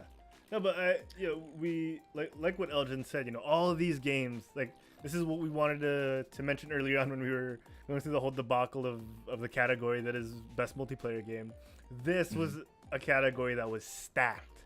This was a category that Oh, like yeah. if you deny any one of these games the quality that they brought, especially because because they're mainly single player games. Like you could make a case for Monster Hunter World being an MMO, but let's be honest, we play MMOs like single player games with friends sometimes. Yeah. Like all these experiences were genuinely amazing, and whether you played them, whether you watched them on Twitch or watched a YouTuber play through them, you could see all the time and effort and care. These are games that really depict AAA, and I'm saying that lightly with Celeste because it's an amazing game that doesn't look like a AAA game, but really does My deserve to God. be there. That game. Yeah. Yeah. Like I mean, it was the best Wow. indie game, if I remember It's the correctly. best. It is the best independent game. Yeah. so like Best independent game, and I really gotta give him a shout out because it has a really good like Celeste has a really good. It's trying to send a message to a lot of its players about mental health and mental health Oh, yeah. awareness and everything, and it's a Yeah. big deal. That's a big deal. That's a lot. That's a Oh. big issue that's been going on for quite some time. Yeah, And yeah, to see that a re- game try to send a message about that it's just great, and well deserved nomination, well deserved best independent game win, hands Yeah. down. Man, that for me, reminds me of when Celeste won that. Oh, what the guy said afterwards. But I'll get back to yeah. that later. Yeah, no, for Yeah. real though, for real, it was heartwarming. it's a Yeah. heartwarming message. And a little chilling, but like looking at these games, I think if Red Dead was not nominated this year, and like you would have had like an equally talented or equally polished amount of competition for next year, they would have had a better chance of winning it next year because Red Dead is so fresh. Red Dead is so new relatively, and a lot of these other games had time to develop deeper connections with their audiences, especially God of War, God of War, and I think people will appreciate Red Dead more in the coming years. But again, all of these games are we always say this. We live in such a wonderful age where technology allows us to get beautiful games like this, well curated games, well voice acted games, and well developed games. And I this category is just wow, and all the nominated games are just wow. Yeah. 2018 was a great year for gaming. It's like just looking at this list alone, it's so good, Definitely. Just to add on, like to God of War, I just gotta say, okay, so if you compare all of these games, well, aside from Celeste, we have to take out Celeste first. So Monster Hunter World is basically, every Monster Hunter made, but in a grander scale. They're adding it. They're adding the fact that you could actually explore the maps rather than just an instance to a second instance to a third instance, like from the 3DS or from the PS2. Red Dead Redemption 2, which is basically Red Dead Redemption, except it's in a different setting. It's no longer in a desert. Well, technically, sort of. I mean, sort of. Sort of. But, sort of. But It's anyway, in the snow now too. It's a bigger world with more biomes. It's still somewhat the exact same combat mechanics, the same open world concept that you'd expect from a Rockstar game or from Red Dead Redemption, right? And then you look at Spider-Man, like it's an open world, I don't know how you describe it, dude, but it's this also is open the world. Spider-Man game. That's how you describe it. The Spider-Man. It's the Spider-Man experience. Ultimately defeats Spider-Man movie. The Spider-Man movie 2. Am I right? Was that 2 and 3? Yeah. 2 is the more fondly remembered one, but but finally dethroning Spider-Man 2. Yeah. Yes, but it's if you think about it, it's a more polished version of that game. Think about that. And then, of course, last and not the least, Assassin's Creed Odyssey, which is probably the most polished Assassin's Creed game I have seen in years. Because in my it didn't opinion, involve assassins. Because it didn't involve freaking assassins. Exactly. Spartan's Creed. Spartan's Creed. See. But then look at God of War. Think about how God of War before, and think about God of War now. Look at the difference. It has evolved. Far off. It has evolved into like an easier Dark Souls with a really strong story. Think about that. So that's why right, I have no doubt in my mind that God of War would win this year. And that was my bet when God of War first came out and I got to play it. First thing I said is this will win Game of the Year. Even if there was Red Dead Redemption 2 in the horizon, even if there was Monster Hunter World that I was playing nonstop, even when I got to play, Assassin's Creed Odyssey, and I was like, wow, I'm thoroughly surprised that this game is actually decent enough to be played for more than 1 hour. Yeah. And dude, but God of War, man, good God, like of War. It's a completely different game with just one freaking. Damn it. Yeah. I feel like that's like God of War was the game everybody wanted to win, but they were like, "Oh, Red Dead Redemption, that's probably gonna win." But I wish God of War, but they won anyway. So and then surprise, they won. Good. Anyway, well deserved, very well deserved. And Santa Monica, like, worked their asses off. You could see the passion behind this game. And the guts, they talked about how the studio was lucky enough to have the backing that they had and the trust from not just their investors and the teams, but also the families, which is a neglected part of being a professional. Your home life will also impact your work life and vice versa. So like this game is the product of so much more than just the developers and the artists and every one of those people. Like it extends to their families, because this is a labor of love and hard work. Exactly. It's So Yeah, like, I mean, man, good If you- game. like if you like, for me, like why I believe it really won is that it transcended the genre it was born from, and it was better. Yes. As in, it felt like a God of War game, even though it didn't play like the other 5 or the other 6 or 6 other God of Wars. It felt The like a other God of War. I mean, again, I think yeah, Iron Hammer pointed this out, that like the other games, are kind of like, and Mick said as well, they're kind of like their predecessors, but God of War, man, it's like it became a whole different game. They managed to. It's a game that people could play without having to play the first ones, honestly, because they barely mention it until later on. It's like when you get more captivated in the game, that's when you maybe start researching about the previous titles. But like this one's like, you can appreciate it even if you don't know what happened in the first 6. Exactly. Yeah, so it deserves it wholeheartedly. And like for me, like the best part is like, I mean, who could ever deny the moments that the game presented to us when they had those moments from the previous games? Because me coming into this game, spoiler alert, me coming into this game, are they gonna bring back the Blades of Chaos? Or how is this game gonna feel like with playing using a different weapon? I mean, the Blades of Chaos are so iconic, but man, like I've never felt so good swinging an axe. I mean, the most I've felt swinging an axe was Reinhardt's hammer, but with the Leviathan I get what you axe, mean. With the skin, yeah, with the Leviathan axe, it was like it felt so good. The whole game felt so good to play. yeah. And like everything. I mean, you guys already said majority of it, but yeah, I mean, it transcended the genre it was born from, and it beat it.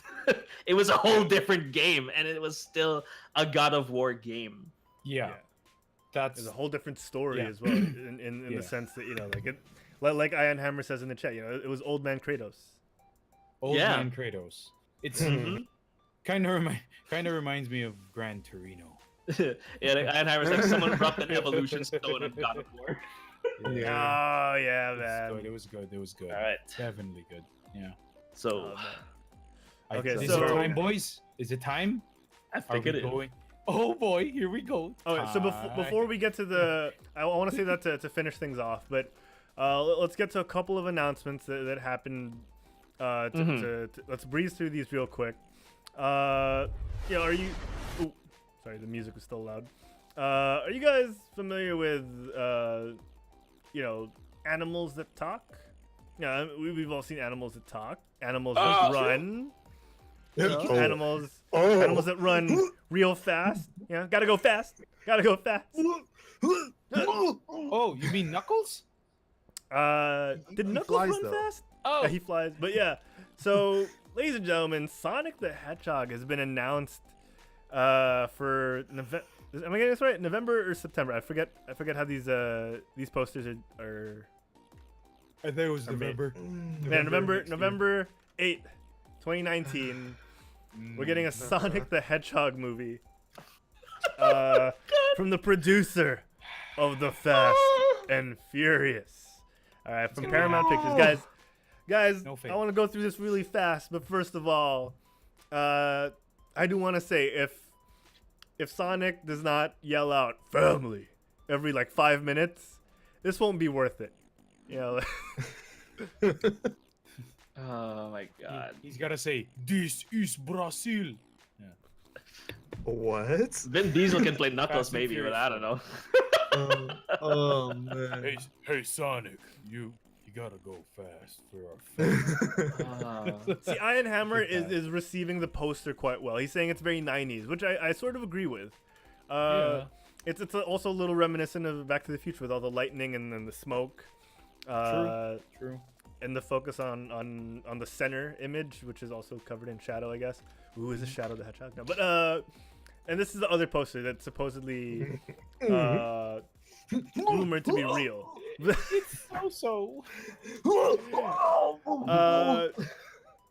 Oh no, Elgin's sick, guys. Elgin's sick. Why the hell are there still blue lights? How is that? You gotta Okay, go fast, Mick.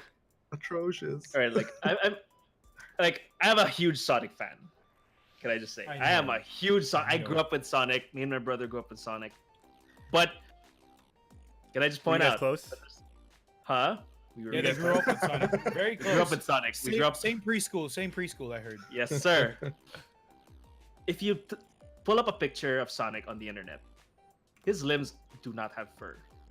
His shoes do not have fur. There's no There's no fur on his shoes. and I know, but the thing is, it looks like it, like from And he's also wearing. because of how the poster's made. This is more of a design for Becca. The shoes are not made well. They look like sneakers. But I'll give them credit for one thing though. He calls them sneakers on the shows, though. No, the thing is they don't. No, the thing is the design of his sneakers. I'll give them this. I don't know if this was intentional or an Easter egg, but there was one comic released back in the 90s. The artist forgot to draw the classic Sonic sneakers and drew it exactly like rubber shoes, which is what the poster's doing. Oh.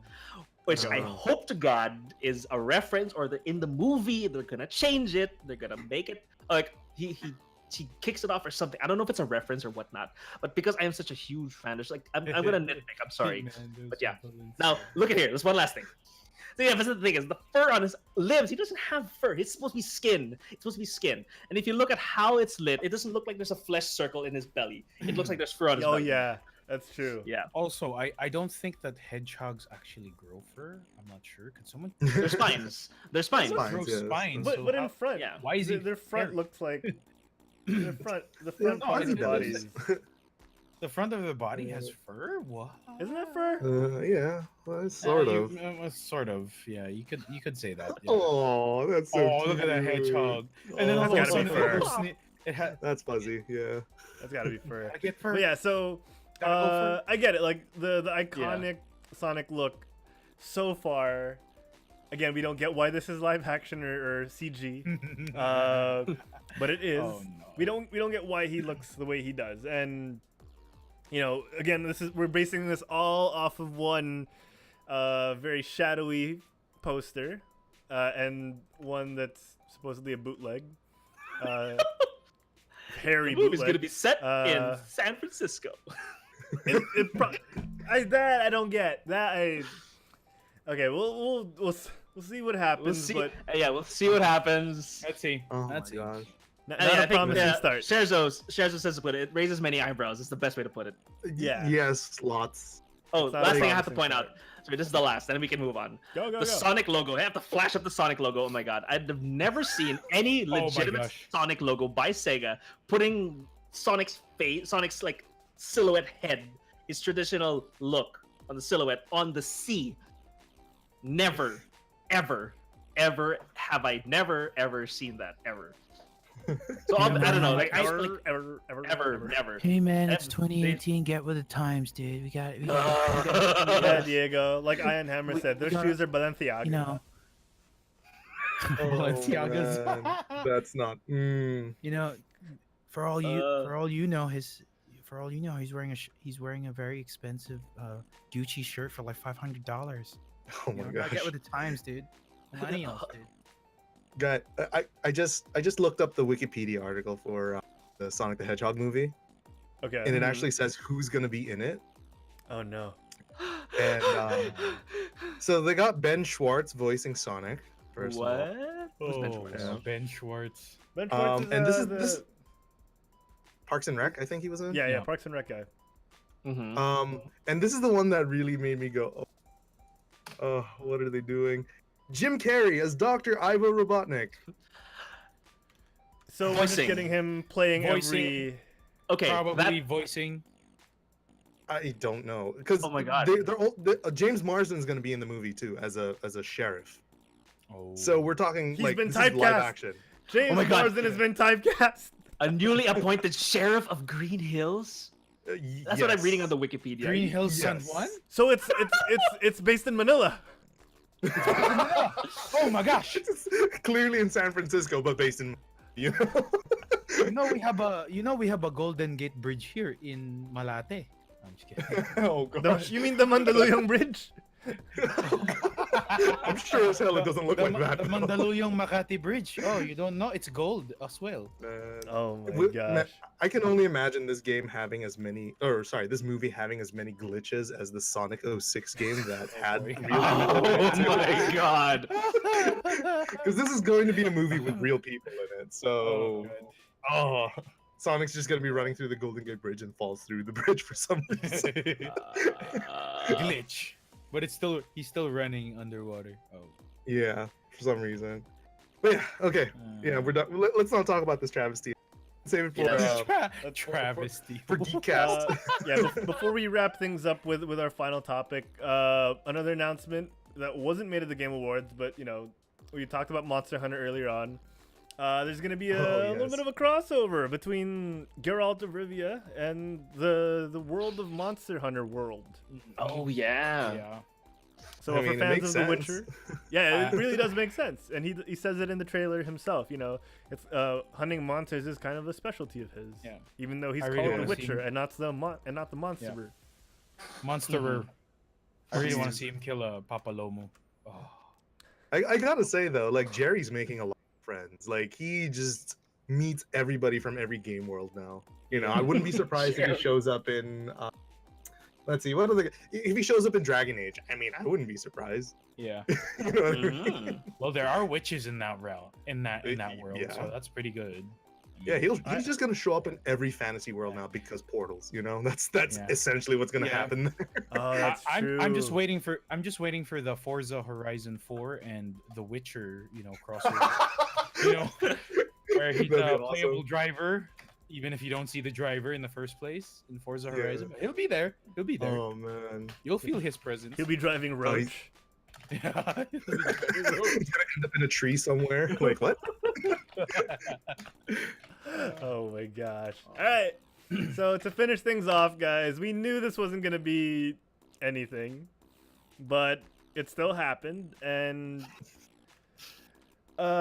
we talked about this on our last show. And CBS had their own gaming award show called the Gamers' Choice Awards. Yeah. I don't want to say anything too mean because Tom Green is right in front of us, and you know And he the looks jokes, pretty badass. the jokes write themselves. You know, here the fundamental flaw with the okay, I'm gonna say this is the nicest. Actually, no, I can't say it. I don't know how it's gonna turn out. The fundamental flaw with this event was that it wasn't live streamed, right? No, Wait, it was all what? TV. Oh yeah, it was on Yeah. TV. It was on. It was Yeah. just that on was their TV. big marketing. That it's the first gaming award show broadcast on television. Yeah, that's great. That if gamers were actually watching TV, if the people who are voting are actually watching TV, We're about 2 Right. decades too late. yeah, it's like I think- get I think that we it's a got this wrong, gamers. guys. I get that gamers vote. They decide by vote, fine. But I mean, doesn't that seem flawed? Yes, absolutely. Yes. Uh, I won't lie. Yeah. Like Yeah. if you weren't such like uber nerds like us, you probably wouldn't have known CBS had a game award show. You know what I mean? Yeah, and we just stumbled upon this. Like Yeah, like Yeah. when we were Fair trying to enough. Google for the video game award. Yeah. Oh, wait, guys! I just want to point something out. Did you realize that Ninja is wearing the exact same thing he was wearing in the Game Awards? He probably just See, popped look. over and then was like, "All right, there's nothing happening here. I'm gonna go back." Next door the whole time. I'll go. Okay, time to go to the Microsoft Theater, guys. Yeah. Oh my god, it's so weird. Man. It's Does this man not own a tie? Come on, man. who needs a tie? Alright. Formal event. He's a gamer, not a fashion model. Come on. Oh, Okay, also Touche. calling the Gamers' Choice Awards a formal event is a bit of a stretch. I mean, well I said. wouldn't even call it an event because it seemed like more of a live taping. Because I was watching, I was watching Funhouse. I think they did it. Oh my god, no one reviewed this. No one posted anything. The only 'cause, like, Funhouse of would course, do it. yeah, because only Of course. like what you're gonna search on YouTube is like Gamers' Choice Awards. The only thing I found literally was Funhouse. Funhouse is cringe, like the cringe fest, video, like, and then talking about what God. happened. So like, well, They're really good. the good thing was that like they opened with Kiss. I mean the band, the rock Oh band. my Like, gosh, yeah, that's Yeah. right. right, like who wouldn't, like Detroit Rock City, right? So okay, and that's the song they played. It was great. And then like they were saying, it was a lot of cringy stuff happened. Like, this is weird. Like on the stage, not all winners were announced. I don't, like the host would say like, tune in on December 9th to find out who all the winners are. I'm like, Why? what? I have no idea. So and like after some announcements were made, Funhouse said like he heard a director say, "All right, cut." So I think it's a live taping. Like it seemed like it was kind of that way. And then Oh no. there was a point where even like after all, like when there was a game that was announced as a winner for something, and then confetti was like shot out of confetti cannons. Yeah. I think they literally, like the hosts, like off cam, when it was cut to commercial, like during commercial break, they literally asked people to help them pick up the trash. Seriously? What? Yeah, and like here's Typical. Very there was- typical. and Come there on. was like the last one was like there was like a bar that was open, like a bar where you had to pay for drinks, right? Alcoholic drinks, so people could enjoy, right? Because it's an event, I guess. So I think he said something like at some point when they were gonna go back on air, and when people had drinks in that, you can't show alcohol being shown on television. So Sure. I think they kind of pushed everyone to chug all their drinks that they just bought. Hey guys, Oh just, no. hey guys, we can't show alcohol on TV, so I need you guys to down it. Chug, Wow. chug, chug, chug, chug. Yeah. So if you guys want to see like the most review you can find, just go to Funhouse Gamers Choice Awards Yeah. cringe rundown, and that's pretty much the Oh, only that's thing the you'll see. They're the best. Man. Yeah. And while you're at Okay. it, subscribe to Funhouse. It's the best. Okay, so before Yeah. we move away from all of this, guys, I know everyone who watched the last episode is just dying to know. Okay, I bet everyone Oh, just yeah. wants to know: did Bonk take home the award? Oh my god. Best Adventure. Thoroughly disappointed. character. Man. Thoroughly Bonk's disappointed. Adventure. Dude, I mean, he worked so he tried so how hard and could- got. how could but in the Mario end, it didn't beat matter. this guy?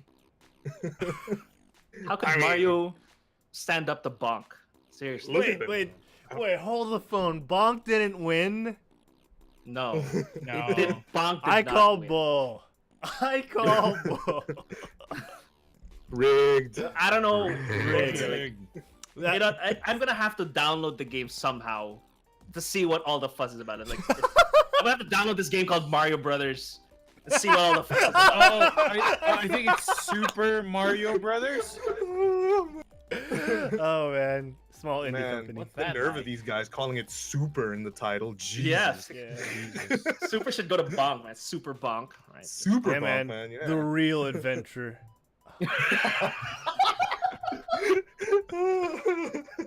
I think.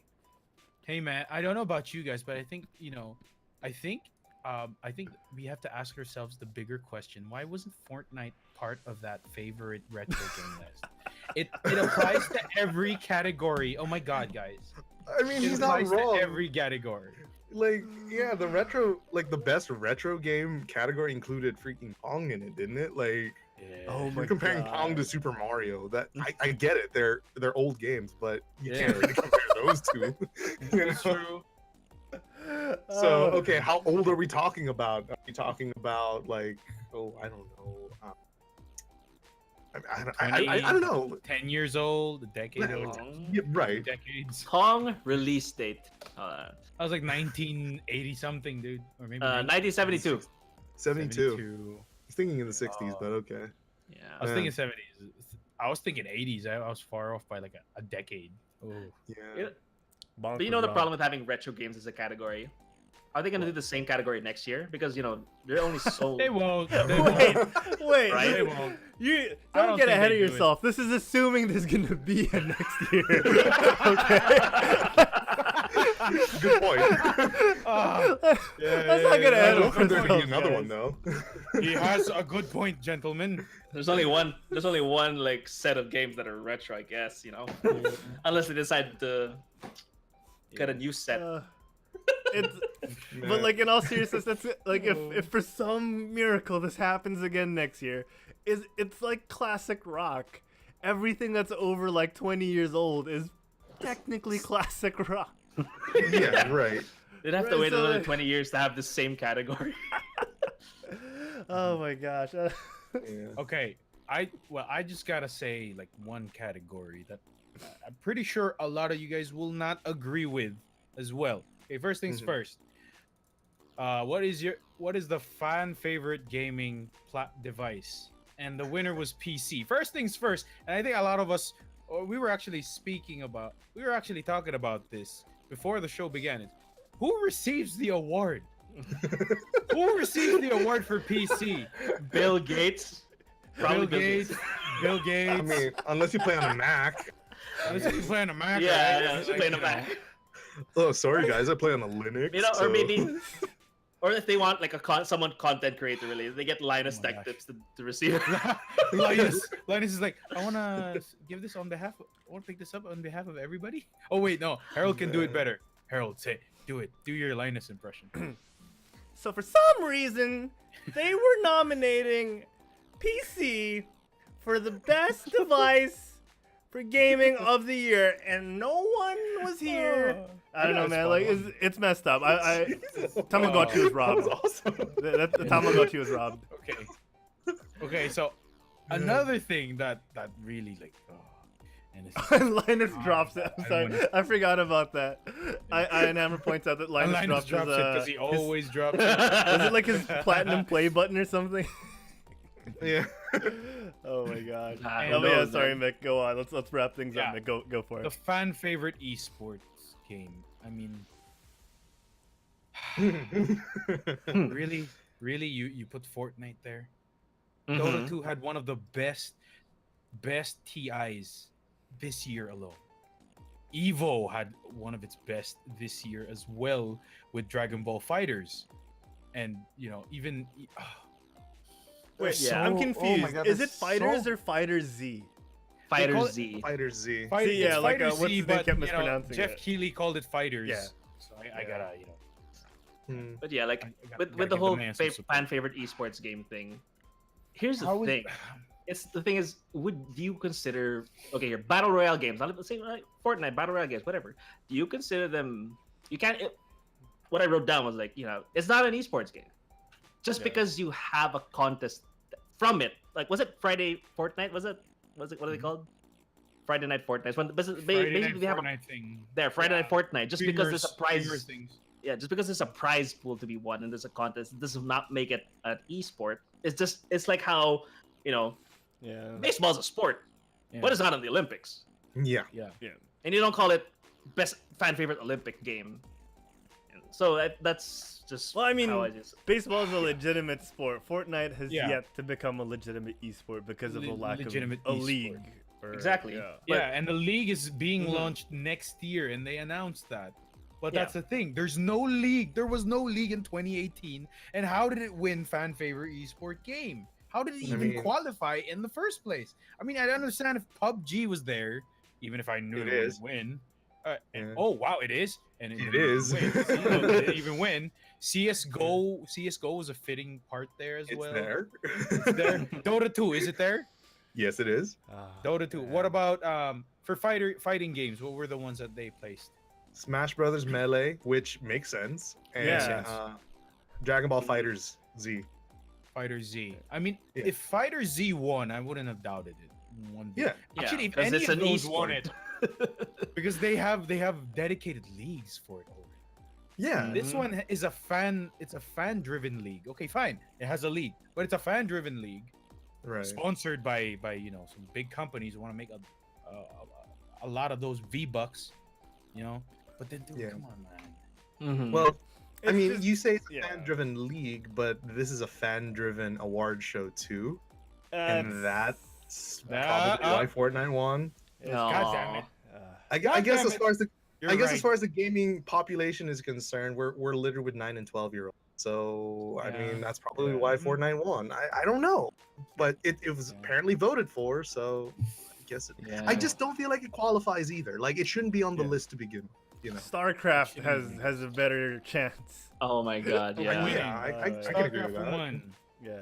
I mean, Till- yeah. Cause like if we're going all the way back to Pong, we might as well give StarCraft 1's esports scene a deserved, Yeah. True, yeah. a deserved like- nod, I mean, like, right? I mean, like, Wasn't StarCraft like the esport? Like that was Yeah. the That first was one. the you know? Yeah. esport. it was the Yes. esport in South Korea. It's actually known as one of their known national sports. Yeah, StarCraft. right. They Yeah. were the ones who So- made it big. They were the ones who started the whole arenas filled with people watching two Yeah. players go Right. against each other 1-on-1. Right? But yeah, so we've gone on quite long. Let's Yeah. summarize our thoughts on the CBS Gamers Choice Awards. I wanna go clockwise, starting with Elgin. No. I mean, what else is there to say that we have like this train wreck of an award show? Like, what else can we talk about, really? You Okay. know, we Is that tore rhetorical? this thing to shreds. You know, it like I'm just looking at all the winners and all the stuff. Like, of course, you got your bog standard. Of course, they won answers, right? Like your ninjas, your let's see, my favorite retro game. I mean, as much as I wanted my boy Pong to win, I mean, come on, let's get real here. You know what I mean? It's just a lot. Like the big problem with this award show is they had little to no criteria for anything. It was either too broad or too specific, or sorry, it was way too broad and there was very little specifics to it. Like, Yeah. it just doesn't make sense. None of the awards. Well, a lot of the awards just don't make sense, and they shouldn't. Like the only one that I'm kind of like, yeah, that's an interesting thing to actually ask fan voting for is the most anticipated game that's coming out. Oh yeah. And I feel like, I mean, that makes the most sense from like a fan voting perspective. Like, of course, we want to know. Like, that's the only way you're going to figure out what the most anticipated game is. You're asking people what they're waiting for. You know? Yeah. But as far as like objectively good games that have come out, like your best, or rather, let's see, fan favorite video game character. Fine, that's really matter of perspective. Anyway, multiplayer game. There are a lot of objectively better choices, but it's up to the fans. So fans are fickle, and you'll always probably get what's most popular, even if it is the worst option in the list. You know what I mean? Yeah. Yeah. So, but yeah, like what else can we really say? This is a train, guys. Yeah. Really. Just watch Jeff Keighley's show. That's all I can say. Yeah. For Yeah, all- I don't think VG. I mean, Game Awards. these gamer choices are just flew over everyone's head, so that's fine. Yeah. yeah. Yeah. Oh no, Oh, man. So All right. Yeah. Who's next? Yeah. Mick? Oh, Who's next? I Yeah, can go Mick. next. Who's supposed? Oh, I'm next. Yeah. Clockwise. Oh, okay. I Yeah, just it got doesn't one have thing to be say. long. It doesn't have to be long. Oh, Like, yeah, I know yeah. it's not long. I just got one thing to say. CBS, don't do this again. Thank you. All right, next. Go, Harold. That's good. Awesome. No, yeah, it's. I don't know where you can go from here, but up. But That's optimistic. right? But honestly, They like, can always dig themselves a deeper grave. Just saying. like I think, I don't know. They're so out of touch. They're so out of touch with what they're trying to do. I don't even know what they were trying to do. So, you know, I'm never one to discourage someone from trying something, but this just feels Right. so wrong. If I'm excited didn't even to try. see where this goes. Oh, These are probably some of the best jokes I've cracked in a while. So Thank you. if I ever host another creative awards night that involve video games, I know where my material will come from. So yeah, like thank you CBS. Yeah, Diego. All right. Well, you guys pretty much summarized. There's nothing more I can say about it. I guess how I'll wrap it up is just I'll quickly breeze through other categories that I found that were kind of bogus. So, fan favorite overall esports player. Ninja's the winner. Why is Ninja the winner? He stopped playing esports professionally. So I don't think that counts. Retro game, Super Mario Brothers, of course, admittedly. Fan favorite mobile game. If you look at the nominees, there wasn't really much competition. So and plus the game was released in 2016, so I guess that's a bogus category as well. Fan favorite video game character. Winner was Peter Parker in Spider-Man. Wow. So when you say when you ask someone who is this video game character? Spider-Man? Isn't he a comic? He's more of like a comic book character. So why? True. I think the only reason why they put it in is because Spider-Man got released. So yeah, doesn't even count for him to win. He's not a video game character. Lara Croft should have won if ever, but she was there. She was nominated. Okay. Gaming device, yes. PC, yada yada. Favorite male game streamer presented by Overpowered, Tim the Tatman. Yes, agreed. Admittedly, as well as for the female streamer, Pokimane. She's been getting a lot of buzz as well this year. So Pokimane. Okay, fan favorite shooter game. Pokemon.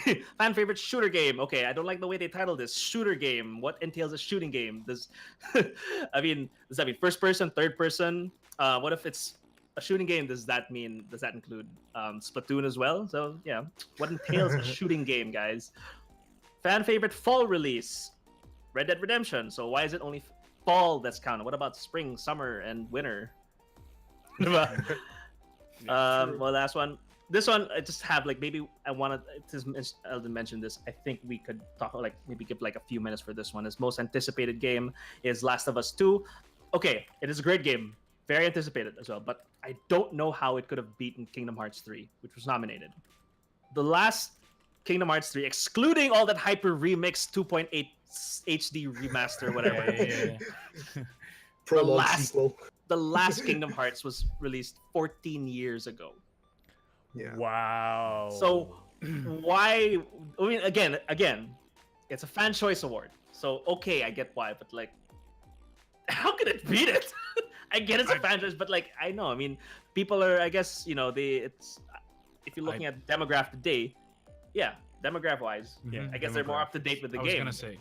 Yeah, it was demographic. I was gonna say 14 years ago, a lot of them weren't even born yet, and some of them were even too young to remember about what games they were playing or what their dads were playing or what their brothers were playing at that time.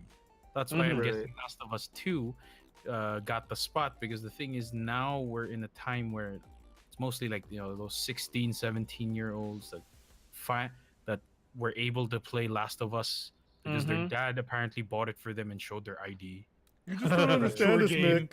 Because you can't buy it you can't buy it on GameStop if you're not 18 and above. Yeah. 17. Yep. I mean, every person has a valid opinion, and whether they're the youngest gamer or the oldest, it's just don't hate the player, hate the game award show, I guess is. Don't hate the game, hate the CBS. Yeah. Yeah, because honestly, none of this would have happened if they just did their market research. Yeah. Yeah, this is exactly. True. They didn't know what they were doing here. Yeah, spend some of that stage money, the money you put to make the stage look. I'm assuming the stage was nice because we didn't get to see any of it. I didn't even bother watching it. No offense. That whole red carpet live stream thing they did, cut that out and do some market research. That's pretty much all we're asking for. Oh man, red carpet. Do what the Oscars do. They have a rigorous selection process of nominees. And then let them let the people vote. Because the Oscars normally it's just that the voting That's what the body. Game Awards did. Yeah. They learned from their mistakes. Yeah. I mean, to give the guys at CBS credit, at least the anticipated category, Yeah. the contenders made sense. It doesn't none of the games here. I'm I don't see why this is here, except maybe for Days Gone. Yeah. Everything else seems pretty good. Yeah. Last of Us 2, True. Kingdom Hearts 3. If you forgive Bethesda for all their faults, Elder Scrolls 6 is something you can look forward to. No, but I can't give them so much credit for that category, because the thing is, if you go to YouTube and you put the top 10 most anticipated games of 2019, you'll find 100 videos. And probably if you watch all 100 videos, they'll all give you the exact same 10.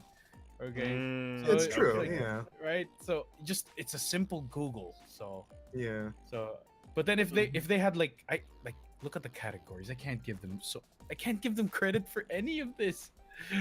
No, why? I can't at all. Well, their game of the year was Red Dead, so okay. I mean, it's fine, I guess. It's fan favorite, you know. It's a fan so. favorite. It's one of the fan games. Like one of the categories was actually really interesting is most desired franchise resurrection, and like the winner for that one was KOTOR, and I'm like, Ooh. wow, actually that's actually a cool. Like I like this category a lot. You See, know, gems. Like you can find the gems there. It's just like. How long Everything else, were the though. awards again? Like that was one of our biggest gripes, right? It was like 18 hours or something. yeah, there were so many awards, and not a lot of them were even broadcast. A lot of them were just done in the background. That's So You know, I'm pretty sure we could go at length on this, like with a funny video that we could like dissect it with. But for now, guys, we've pushed 2 hours. I think it's time to wrap things up. It's been a very fun show. ElderDjinn, as always, you brighten up our days and make us feel extra special inside.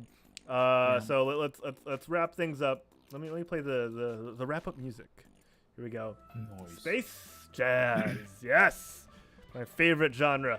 Ladies and gentlemen, thank you so much for tuning in to tonight's GameByte. We know it's been giant sized, but you know what? It deserved it. Yeah, it's been an amazing show. We want to thank all our most recent followers: Savage Brute, Lone Night Wolf, Charles Darrell, J Mathers 18, But Ninja, Vigilance 1145, Arch Daniel, and a Banana Boat. I love saying that. I hope And a her banana name is boat. always there. Raymer _ OW or Overwatch, MNJ __. I want to thank our subscribers. Human Panda finally taking his well-deserved and well-earned spot at number 1 with 7 consecutive subs. Miko P coming in close behind with 5. Furan Sishu taking advantage of Human Panda's kindness and doubling up on that gifted sub that Human Panda gave him. Now at number 3 with 3. Of course, our buddy, host of the Quetzal Geekcast, Sensei Humor with 2. Neo Gear, one of our more recent subs. Ion Hammerstream, Louise. Is this your first? That's got to be updated to number 2, right? I'm pretty sure this is your second sub. Into DZ, our very first subscriber. Gabe Bruges, the Fury Bot, of course, and Salon Chen. Yeah. Salon, who we'll be seeing in a couple of days. Oh, we got disconnected as we were ending. This is... What the heck? Oh man. Oh, did we? Crap. Oh no. I think we're back, though. Nope. Oh, okay. Are That was we? quick. No, wait. Oh no. We're back. No, we're not back yet. Well, better now than Kanina, right? Yeah, Yeah, right. imagine. Good timing, I Oh guess. my gosh. Great timing. Great. Well, you know what? This is good. You know, we're just gonna keep going because we're at the end of the show anyway. Mhm. Everyone's saying bye. We're reconnecting now. We're connected. We're reconnected, ladies and gentlemen. Welcome back. We're unsubbed. Unsubbed. Oh, crap. No. Okay. Where were we? Okay. Our lead bit cheer. Nerf Diva, who's unthroned ElderDjinn. We actually haven't seen Nerf Diva in a while. Yeah. Oh, and we ElderDjinn will not No. be denied. Is Going she back not? to the top spot with 500 bits. Replacing Nerf Diva up top with 2,000 bits. Cheer to us. Thank you so much, 2,000 ElderDjinn. bits. Dude, no, seriously, thank you, ElderDjinn. That's You're welcome. I thank you need that so title. I want to be number Give one. me that crown. back love that in the badge. chat. If ElderDjinn would care to commentate or comment, you're gonna see the number 1 sub bit cheer badge next to your name now. Nerf Diva has got to come back eventually to reclaim their throne. Nope _plays, of course, who was tied with ElderDjinn at second, is now at third. Officially with 1,500 bits. If not now, Gwen, who's been streaming herself now recently on Facebook with 700. Mershi, Tita Gamings, and Sadizi cheering with 2 bits. Establishing dominance at the number 7th spot. I cheered so that my total bits is 120, so it's an even number. It feels weird. Ah, being that's a boy. That's a boy. That makes sense. That makes sense. Hue_, the folks over at Gamoko, and Neo Gear, all also cheering us on. You guys are all awesome. Let's see who the top is for the month. ElderDjinn, InstaDZ, and BDs_Ninja. All of this, guys, again, all of this, very much appreciated. Top of the month is also ElderDjinn. We're seeing a lot of people who've been disappearing and riding the coattails of ElderDjinn here. Yeah, that's our boy. That's our boy right there. All right. Iron Hammer Stream in the chat says some titles you just never let go of. Right. Some titles you just never let go. Oh man, but yeah, guys, this has been an amazing show. ElderDjinn, thank you so much for cheering us on, and thank you for coming back on the show. Tell the people at home where they can so graciously find you on the interwebs when you're not on GameByte.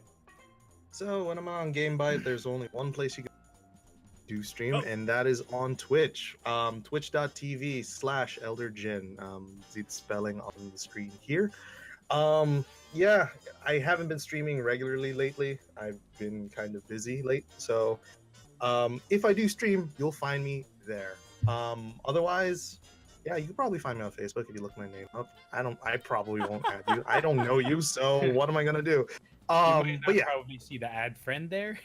yeah, right. But I'll see it, and I'll be like, I don't know you, so I'm probably gonna have to ignore you, and I'm sorry. I don't mean it. Just but watch I just don't know GameByte. you. Just watch GameByte. I'll be there. Yeah. Yes, Yeah. I'd love to be on here again. Please have me back. Anyway, so Of that course. being said, Of course. so yeah, let's move on. Should I spin the wheel again so it's Do it. random? Do it. Do it. All right. This lollipop says, Jago, where can the folks at home find you when you're not on GameByte? Folks can find me at twitch.tv/InstaDZ, InstaDeezee.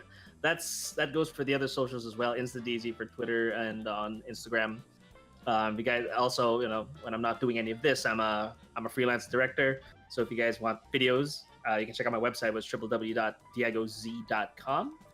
Yeah, so can't wait to be back next week. So let's spin the imaginary lollipop on my desk, and it points to. It's not imaginary, okay? It's real. Okay, it's real. It's real. It's real. It magically pointed to Harold. Break them. Oh, changing it up. I like it. Changing it up. We're changing it. I love it. I love it. If you guys want to find me outside of outside of GameByte, you can find me at Harold Plays on Twitter, Instagram, and on Twitch. You can also find me on the Quit Stalling Geekcast. I just remembered why we do me last. You can find me on the Quit Stalling Geekcast every Thursdays now at 1 p.m. Philippine Standard Time, 9 p.m. California time on Wednesdays. So check that out. You can find me on Quit Stalling's Overwatch Community Scrim that's coming back next week. I don't know if we'll do more than one before the end of the year, but we'll try and do more. Next week, we promise we'll be back. We were supposed to do one yesterday, but schedules, personal things happen things happen. But we promise we'll be back. Lots of things. Ping, ping, ping. But we'll be back. So guys, sit tight. We know you're excited. We missed casting Overwatch as well, so we're gonna be back in action next week. Aside from that, you can find me in Azeroth. Just poning some noobs apparently because I'm leaked MFC. now. Don't forget about I'm your MFC. 1337. No, I retired that channel, Mick. That's you moved that's the for form. that's for Patreons only. PH. I forgot you moved to PH. You're a new That's just for my content creator for patrons. PH. That's just for my patrons. Okay. But that voice in your head is of course Mick the Guzman. Mick, former child star. Where can the folks at home find you nowadays when you're not on GameByte? You can find me in two places, of course. That you can find me on Instagram and on Twitter. That is at the Fury Bot at both. And for everything else, you'll always find me here every Wednesday night, 9:30 p.m. Philippine time, 5:30 a.m. California time here at GameByte, only here in the Quit Stalling Media Network. Yes. Wow. Oh, good stuff. Good stuff. Good stuff. We'll work Top on of it. my head. We gotta get Rexus back. And before. Wait, Harold, can I Go, do go, the go, thing go, about go. move it back to me. Oh, sorry. Nice. Okay. And for all you folks out there, don't forget GameByte is also on Spotify, on Stitcher, on iTunes, and on iHeartRadio, and all other places where you can find podcasts. Yeah, that's it. That's all I would say. Ooh, Yes, that's right, I Mick. finally got to do it. That's right. I finally got Nice. to do it. I'm happy. I'm nicely happy. done. That's right, guys. Find us on our social media as well. Facebook.com/quitstallingus. Twitter @quitstallingus. You can find all the videos on demand on YouTube. You can find all the behind-the-scenes stuff on Instagram @quitstalling. And, of course, Yeah. everything is on the videos tab here on twitch.tv/quitstalling. We want to remind everyone, of course, to leave us a 5-star review in all of the podcasting platforms that you might find us. Search for GameByte or the Quitstalling Geekcast. Leave us a review.